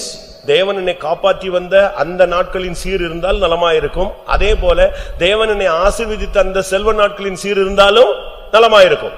So he says that the days wherein the Lord blessed me or preserved me, and the days of prosperity which the Lord has blessed me with, if it is there, that is fine. ஒருத்தன் தீர்க்கதரிசனம் சொல்றான், A man prophesied. நல்ல அபிஷேகத்துல நிரம்பறான். He was filled with mighty anointing. But ஒரு 3 லட்சம் ரூபாய் கடன் வச்சிருக்கான்னு சொன்னா அந்த தேவ பக்தி என்ன இல்ல, வேஸ்டா போயிடுது. So but he says that he has 3 lakhs debt, then the godliness is in vain. அதே நேரத்துல நல்ல வசதி வாய்ப்பு காரு நல்ல பணம் பொருள் இருக்கு, அபிஷேகமே இல்ல, அதுவும் failure model. At the same time he is having all kind of riches, all kind of property, and but still he does not have anointing, then there is no use of that. அபிஷேகம் இருக்கணும், ஆசீர்வாதமும் இருக்கணும். You should both have anointing as well as blessing. ஏசாயா தீர்க்கதரிசனத்தில் சொல்லி இருக்கிறது, உன் பிள்ளைகளின் மேல் இல்லாவிட்டால் உன் சந்தானத்தின் மேல் என் ஆவியையும் ஊற்றுவேன், ஆசீர்வாதத்தையும் ஊற்றுவேன். That is why the prophetic book of Isaiah it is mentioned that upon your children, upon your descent, I will pour out my spirit as well as my blessing. 2 தீமோத்தேயு 3 அதிகாரத்துல நீங்க பாக்கும்போது 2 Timothy chapter 3 1 அதிகாரத்துல 1 வசனத்திலிருந்து 5 வசனம் வரைக்கும் 19 20 பாவங்கள் சுட்டிக்காட்டப்பட்டிருக்கிறது. Verses from 1 to 5 it is mentioned about 13 faults. நீ தேவபக்தியின் வேஷத்தை போட்டுட்டு இந்த பாவங்கள் எல்லாம் உள்ள வச்சிட்டேனா அதனுடைய பலனை நீ மறுதலிக்கிறாய். So if you put on the form of godliness and having these faults within you, then you are denying the power thereof. தீத்து 1 அதிகாரம் 6 வசனத்தை பார்க்கும் பொழுது Titus chapter 1 verse 6 அங்கே அறிக்கை உண்டு, கிரியை இல்லை. and there is confession but no works. ஒரு தேவனுடைய பிள்ளை அறிக்கை செய்யறது மாத்திரமல்ல, A child of God not only should make அது confession செயல்ல வரணும். but it should come in their action. இன்னைக்கு अनेகருக்கு அப்படிப்பட்ட வாழ்க்கை இல்ல. Today many do not have such a life. 1:16 சொல்லி இருக்கிறது, And 1:16 says தேவனை அறிந்தோம் என்று அவர்கள் அறிக்கை பண்ணுகிறார்கள், they profess that they know God ஆனால் கிரியைகளினாலேயோ அவரை மறுதலிக்கிறார்கள். but in their works they deny him. இவர்கள் எப்படிப்பட்டவர்கள்? What kind of people they are? அருவருக்கப்படத்தக்கவர்கள், They are abominable, கீழ்ப்படியாதவர்கள், disobedient, எந்த நற்கிரியையும் செய்ய ஆகாதவர்கள். and unto every good work reprobate. எவ்வளவு தெளிவா வசனம் சொல்லுதுன்னு பாருங்க. See how clearly the word of God தேவன் professes. எங்களுக்கு ஆண்டவர் தெரியும், வசனம் தெரியும், சபை தெரியும், பாஸ்டர் தெரியும், இதெல்லாம் கரெக்ட், ரொம்ப ஈஸியான சொல்லக்கூடிய வார்த்தைகள். So they can very easily say that I know God, I know pastor, I know the church, I know the word of God. These are very easy things that you ஒருவேளை can say. கடந்த காலங்களிலே பயத்திலேயோ சூழ்நிலைகளிலேயோ நீங்கள் ஆண்டவரை மறுதலித்திருக்கலாம். Perhaps during the past is because of fear or because of situations you might have denied God. இந்த மறுதலிக்க வைக்கிறதுக்கு இன்னொரு சக்தி இருக்கு, And there is another power for this denying, அதுதான் ஆசீர்வாதம். that is blessing. அப்படிதானே? Is it not so? நம்ம விசுவாசிகள்ல ஒரு சிலர் நார்மலா இருக்கிற வரைக்கும் நல்லா இருக்கிறான். So our believers, as long as they are normal, they are okay. 10,000 ரூபாய் சம்பளம் வாங்கும்போது அவன் பாத்தீங்கன்னா கரெக்டா கூட்டத்துக்கு வந்துடுறாங்க. When they earn about 10,000 rupees salary, they will come to the meeting அதே regularly. சம்பளம் 1 லட்சமா மாறிடுச்சுன்னா இவனை காணுமே. But when the salary becomes 1 lakh, they are missing. நம்ம ஜெபிக்கிறது எப்படி தெரியுமா? Do you know how we pray? ஆண்டவரே வறுமை கஷ்டம் கடன் தரித்திரம் சாபம் எல்லாத்தையும் எடுத்துருங்க ஆண்டவரே, எங்க ஜனங்க செழிப்பா மாறணும் ஆண்டவரே, கர்த்தரை நம்புகிறவனோ செழிப்பான். இப்படிலாம் நம்ம ஜெபிச்சா இவன் சர்றன்னு போறாங்க, அதுக்கு பிறகு அப்படியே போயிடுறாங்க. So we are praying that all the penury, all the poverty, all difficulties, all the problems and debts of the people, it should be removed. Our people should be blessed and prosperous according to your word. But once they are blessed, they are disappearing. இதுக்குதான் நீதிமொழிகள்ல Solomon சொல்றாரு. That is why in Proverbs Solomon says, 30ஆம் அதிகாரம் 9ஆம் வசனத்துல, chapter 30 verse 9, நான் பரிபூரணம் அடைகிறதினால் தேவன் யார் என்று உம்மை மறுதலித்து விடக்கூடாது. so lest I be full and deny saying, who is Lord? எப்படி? பணம் ஜாஸ்தி ஆயிட்டாலும் நம்ம ஆளுங்களுக்கு பிரச்சனை தாங்க. So if money abounds, that is a problem for our people. நான் ஒரு விசுவாசியை பார்த்து I கேட்டேன். met a believer. ரொம்ப பெரிய பணக்காரனா மாறிட்டான். So ரொம்ப வசதியானவனா. he was a very rich person. அது எப்படி சொல்றது? How can I say that? அவனுடைய சொத்தை government முடக்கிடுச்சுங்க. The government has taken away his property. யாருடைய சொத்தை? Whose property? நான் அடிக்கடி சொல்லுவேன் ஒரு ஆளை. I will talk about this person. நான் உங்களுக்கு சொல்லி இருக்கிறேன். I've told about this person. அதாவது நான் ஒரு வீட்டுக்கு போனேன், ஹாஸ்பிடல் சீட்ல இருந்தேன், அவன் ஒண்ணுமே இல்லாம இருந்தான். திருப்பி நான் போகும்போது அந்த கன்வென்ஷனையும் அவன் தான் நடத்தினான் அப்படின்னு சொன்னா, Have I told you about this person? When I went to his house, it was a hospital sheet and there was not even a mat to sit down, but later on he conducted a convention itself. ஆனா ஒரு time வந்தபோது ride வச்சு, CBI ride வச்சு மொத்த சொத்தையும், அவருக்கு இருந்த 700 ஏக்கரோ 800 ஏக்கரோ அவ்வளவும் பிளாக் ஆயிடுச்சு, செத்தும் போயிட்டான். But later on when the time came and about 800 acres of land that he possessed, அவ்வளவு வசதி தேவன் கொடுத்தாருங்க. the Lord gave him so much of wealth. பயங்கரமான அளவுக்கு அதிகமான வசதி. So exorbitantly he was blessed. ஆனா அத கரெக்ட்டா அந்த ஆளு என்ன செய்யல, பிள்ளைகளுக்கு மனைவிக்குன்னு செட் பண்ணாம வச்சு கடைசில எல்லாம் பினாமிலேயே பாதி போய் ஒண்ணும் இல்லாம போயிடா. He did not. இன்னைக்கு அவங்க பிள்ளைகளுக்கு ஒண்ணுமில்லாத ஒரு கண்டிஷன் எப்படி இருக்கும்னு யோசிச்சு பாருங்க. So he did கர்த்தர் கொடுத்தாரு. He did not allocate it properly to his wife and children, but he has kept everything in Benami name, and therefore he has had to lose everything. Now his children have absolutely nothing. ஆனா நான் ஒரு நாள் அவன்கிட்ட பேசும்போது, One day when I spoke to him, இப்படி செஞ்சிருக்கலாமே அப்படி செஞ்சிருக்கலாமேன்னு சொன்னேன். I was giving ideas saying you could have done like this and that. நான் அப்படி செய்யறது இல்லையா, என் மைண்ட பணத்துக்கு பின்னால போக விட கூடாதுன்னு நான் ரொம்ப கண்ட்ரோல் பண்ணி வச்சிருக்கேன். So he said I was just keeping my mind under control that he should not go behind money. நான் கொஞ்சம் ஸ்லிப் ஆயிட்டேன்னா, பணம் இருக்கு, சொத்து இருக்கு, ஆனா என் மைண்ட் எதுல போய்டும்? எனக்கு கோயிலுக்கு போகணும், தேவ சமூகத்துக்கு போகணும், அது மட்டும் தான் முக்கியம். So he said I have to go to the presence of God, that is more important for me. வசதி கூட ஒரு சிலரை மறுதலிக்க வைக்குது. So even riches and wealth makes a person deny. அப்படி எத்தனை பேர் வேலை கிடைச்ச உடனே, கல்யாணம் கட்டின உடனே இப்படி எல்லாம் போனவங்க எல்லாம் நீங்க பைபிள்ல சபைக்குள்ள எத்தனையோ பேர் பார்க்கலாங்க. நானே சொல்லுவேன். So you can find so many examples, even I can talk about those people who have got employment as well as marriage and they departed from the church. பைபிள்ல சொல்லி இருக்கு. What does the Bible say? ஒருத்தனுக்கு கல்யாணம் ஆயிடுச்சு, a person got married, ஒருத்தனுக்கு நிலம் வாங்கிட்டான், a person purchased land, ஒருத்தனுக்கு மாடு வாங்கிட்டான், a person purchased an ox. இப்ப அவனை கூப்பிட்டா என்ன சொன்னா? Now when they called, what they said? சொல்லுங்க நம்ம ஆளுங்களே. What did they say? கல்யாணம் கட்டினவனை கூப்பிட்டாங்க, விருந்துக்கு வாப்பா. அவன் என்ன சொன்னான்? நான் இப்பதான் கல்யாணம் கட்டிருக்கேன், நான் வரவே மாட்டேன். இப்படியே பின்னால போனவன்லாம் நம்ம சபையில பாதி பேர் இருக்கான். A person is கல்யாணத்தோடு சபை விட்டு போனவன் தான். With wedding they disappear from the church. When you call them they said I just got married, I am just busy. இன்னொருத்தன் சொன்னா, நான் மாடு வாங்கிட்டேன். The other person said I purchased an ox. மாடு வாங்கினா கோயிலுக்கு வரக்கூடாதா? பால் கறந்துட்டு 24 hours பால் கறந்துட்டு இருக்கற. Does it mean that when you purchase an ox you should not come to the church? Are you milking for 24 hours? அதுக்கு தண்ணி காட்டணும், அது பார்க்கணும், எங்க அம்மா பார்க்கல, என் மனைவி பார்க்கல, நான் தான் பார்க்கணும். நீ மாடோடே போய் மாடவே அவன்ட்ட என்ன பிரயோஜனம்? பரலோகம் வரணும்ல. அதுக்கு தான் உனக்கு எதை கொடுத்தாரு? உனக்கு ஜீவனுக்கு எதுவாக ஜீவாதாரமாக எதை கொடுத்தாரு? இதை கொடுத்தாரு. 5 எருமாடு வாங்கிட்டு இவன் எங்க வர மாட்டேன்ட்டான்? இன்னும் 100 மாடு வந்தா? He has purchased about 5 buffaloes and he is not able to come to church, giving so many excuses and reasons. The Lord has given it as a sustenance for his family to run. But when the Lord blesses him with 100 oxen or buffaloes, what will happen? இன்னொருத்தனுக்கு ஒரு நிலம் வாங்கியிருந்தானே. Other person purchased a piece of land. நான் அகத்தியமாக அதை போய் பார்க்க, அது எங்க ஓடியா போயிடுது, அங்கதானே இருக்கு. So will the land run away? I have to urgently go and visit the land. தேவ சமூகத்துக்கு முக்கியத்துவம் கொடுக்காம மறுதலிக்காத. Do not deny the presence of God, not giving importance to the presence of God. நான் சொல்றேன், வீக்லி ஒரு 7 hours யாருக்கு ஒதுக்கு? தெய்வத்துக்கு ஒதுக்கு. Weekly 7 hours you have to set aside for the Lord. Morning 3 hours, morning 3 hours for service, ஒரு 2 hours காத்திருப்பு, 2 hours for the tarrying 2 meeting, hours bible study, 2 hours for the Bible இந்த study. மூணையும் நீ கரெக்ட்டா பண்ணு. You have to do it properly. இந்த ஒவ்வொன்னுக்குள்ளேயும் ஒவ்வொரு content இருக்கு. Because each and every one has different content.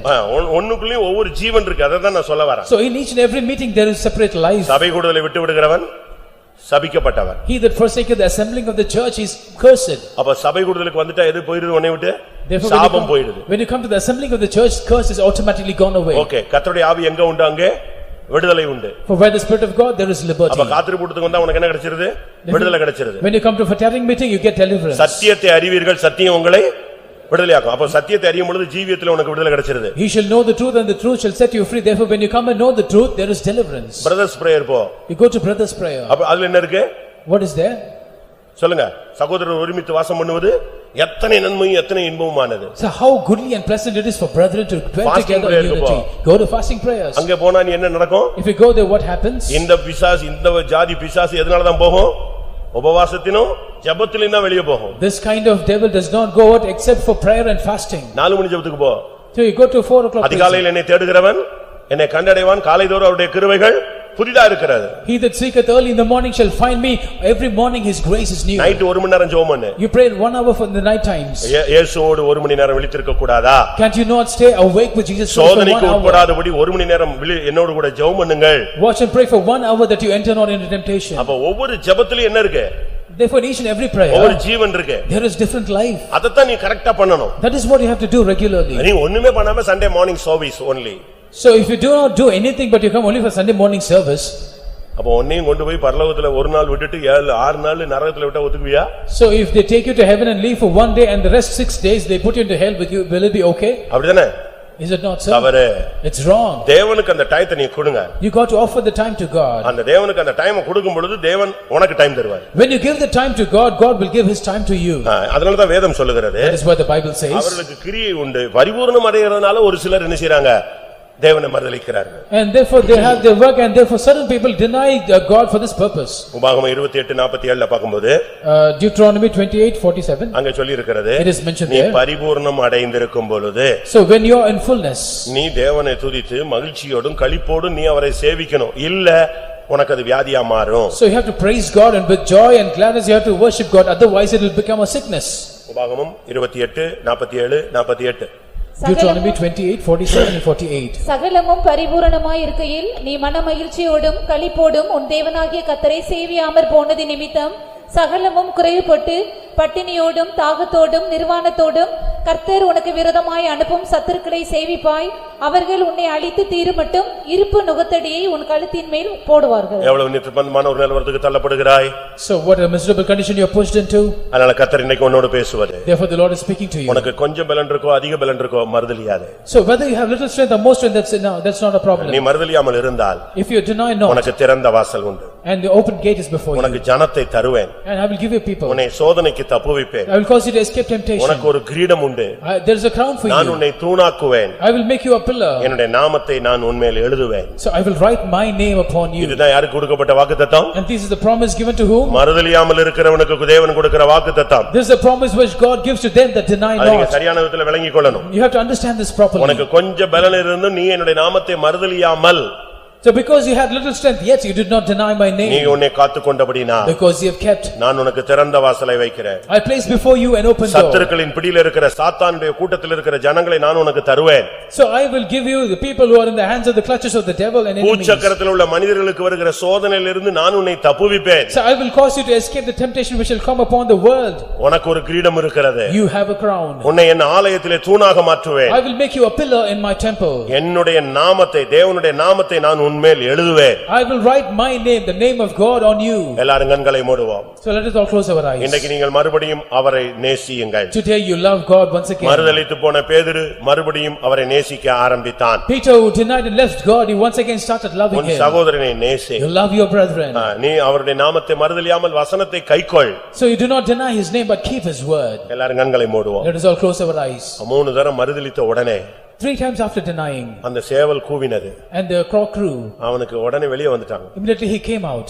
அந்த மறுதலிக்கிற பிரசன்ஸை விட்டு வெளியே ஓடியே வந்துட்டான். He ran out of the presence which denied. எந்த சூழ்நிலையில அவனுக்கு அந்த மறுதலிப்பு நடந்ததோ பைபிள் சொல்லுகிறது அந்த இடத்தை விட்டு வெளியே ஓடி வந்தான். So the Bible says that in whichever situation he would deny, he ran out of that place. இங்க போனா அந்த பொண்ணு வர்றா. So if you go to this place, இங்க வந்த போர்ச்சேவகன் வர்றான். in this place another soldier, இன்னொருத்தன் வந்து சொல்றான். and there was another இப்படி person. எங்க போனாலும் அவனை மறுதலிக்கிறதுக்கு அந்த கிளைமேட் அப்படிதான் மாறுது. The scenario in such a situation, wherever he goes, there he has to deny. அந்த சேவல் கூன உடனே But when the cock crew, பேதுரு அங்கிருந்து வெளியே ஓடி வந்து மறுதலித்த நிமித்தம் அவன் மனங்கசந்து அழுதான். Peter ran out of that place, and because he denied, he cried bitterly. இதுதான் இயேசு அவனை தேடி வர வைத்த அனுபவம். So this is the experience of him making Jesus எல்லாரும் first. கண்களை மூடி முழங்கால் படிடுவோம். Let us all close our eyes and ஒருவேளை உங்களுடைய நம்முடைய வாழ்க்கையில கடந்த காலங்களிலே பல சூழ்நிலைகளிலே நாம் தேவனை, வசனத்தை, சபையை, சத்தியத்தை, உபதேசத்தை, கிருபையை, அபிஷேகத்தை பல விதங்களிலே நாம் மறுதலித்திருக்கலாம். So perhaps in our life, due to situations, due to fear, because of so many things, truth, doctrine, the word of God and the work of God, the faith of God, we might have denied due to various reasons. உன்னுடைய வெளியரங்கமான இல்லாவிட்டால் உன்னுடைய மறைமுகமான ஒவ்வொரு தோல்வியினுடைய அர்த்தமும் மறுதலித்தல். So the meaning of every failure, either outwardly or inwardly, the reason is denial. எத்தனை பேர் அதை ஒத்துக்கொள்றீங்க? How many of you agree this? ஒவ்வொரு தோல்வியும், ஒவ்வொரு பாவமும், ஒவ்வொரு மீறுதலும் தேவனை மறுதலித்ததனுடைய அடையாளங்கள். So every failure, every sin, every transgression is a sign of denying God. நான் எனக்கு ஏவுதல் என்ன கிடைக்கு தெரியுமா? So do you know what I get? 3 தரம் மறுதலித்த உடனே யாரு கூவுனது? So 3 times after denial, who grew?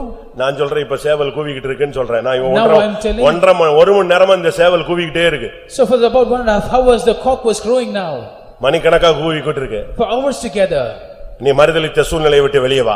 You come out of the situation where you denied. ஒரு வசனம். One word. அப்படி முழங்கால்ல இருங்க. Just kneel down. மத்தேயு 26:75. Matthew 26:25. அங்க என்ன சொல்லப்பட்டிருக்கிறது? What is mentioned there? அவன் வெளியே வந்தான். He came out. அப்படினா என்ன அர்த்தம்? What does it mean? அந்த சூழ்நிலைக்குள்ளே கடந்தேனா நீ அங்க இருந்து மறுதலிச்சிட்டே தான் இருப்ப. So if you stay in the same situation, you will stay in the same condition. அதே பெண் வருவா. அதே பெண் வருவாள். The same damsel will நீ come. அவனோடு இருந்தாய். And you are with him. இன்னொருத்தன் வருவான், நீ இவனோடு இருந்தாய். Another person will come and say you are with him. இன்னொருத்தன் வருவான், உன் பேச்சு அப்படியே இருக்குது. Another person will say your language is நீ similar. அதுல இருக்கிற வரைக்கும் மறுதலித்து நீ அதிலேயே அழிந்து போய்டுவ. As long as you stay in the same place, you will keep on denying and you will die and perish. இப்ப வேதம் என்ன சொல்கிறது? But now what the word of God say? அப்பொழுது பேதுரு சேவல் கூவுகிறதற்கு முன்னே நீ என்னை 3 தரம் மறுதலிப்பாய் என்று இயேசு தன்னிடத்தில் சொன்ன வசனத்தை நினைத்துக்கொண்டு வெளியே போய் மனங்கசந்து அழுதான். எங்க இருந்து வெளியே வந்துட்டான்? So where he has come?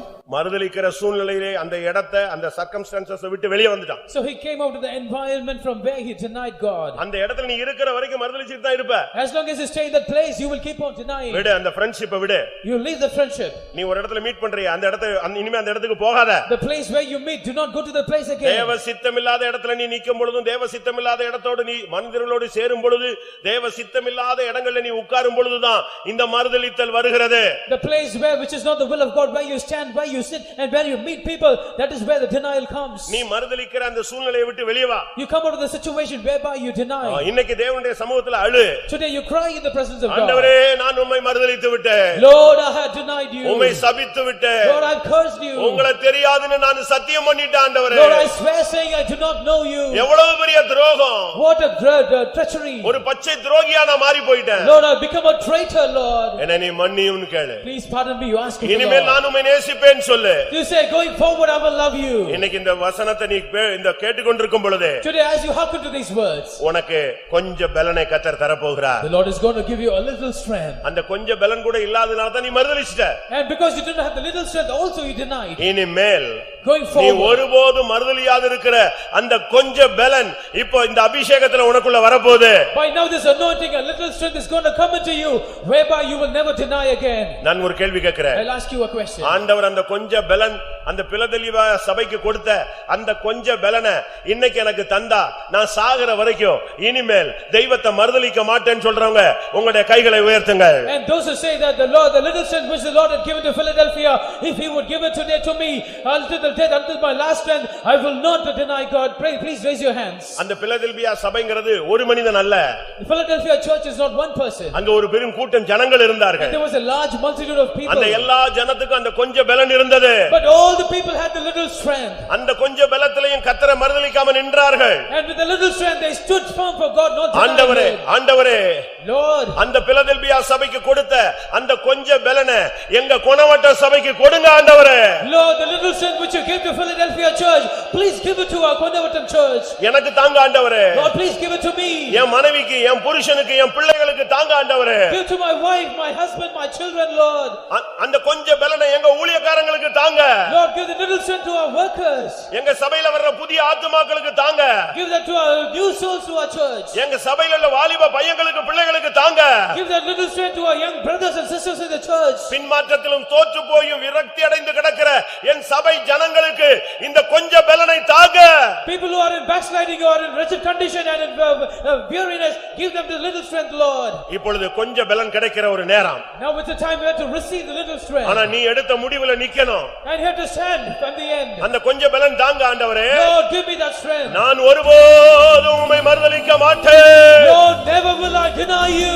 இன்னைக்கு கர்த்தர் ஒரு அபிஷேகம் தர போகிறார். The Lord is going to grant you an anointing today.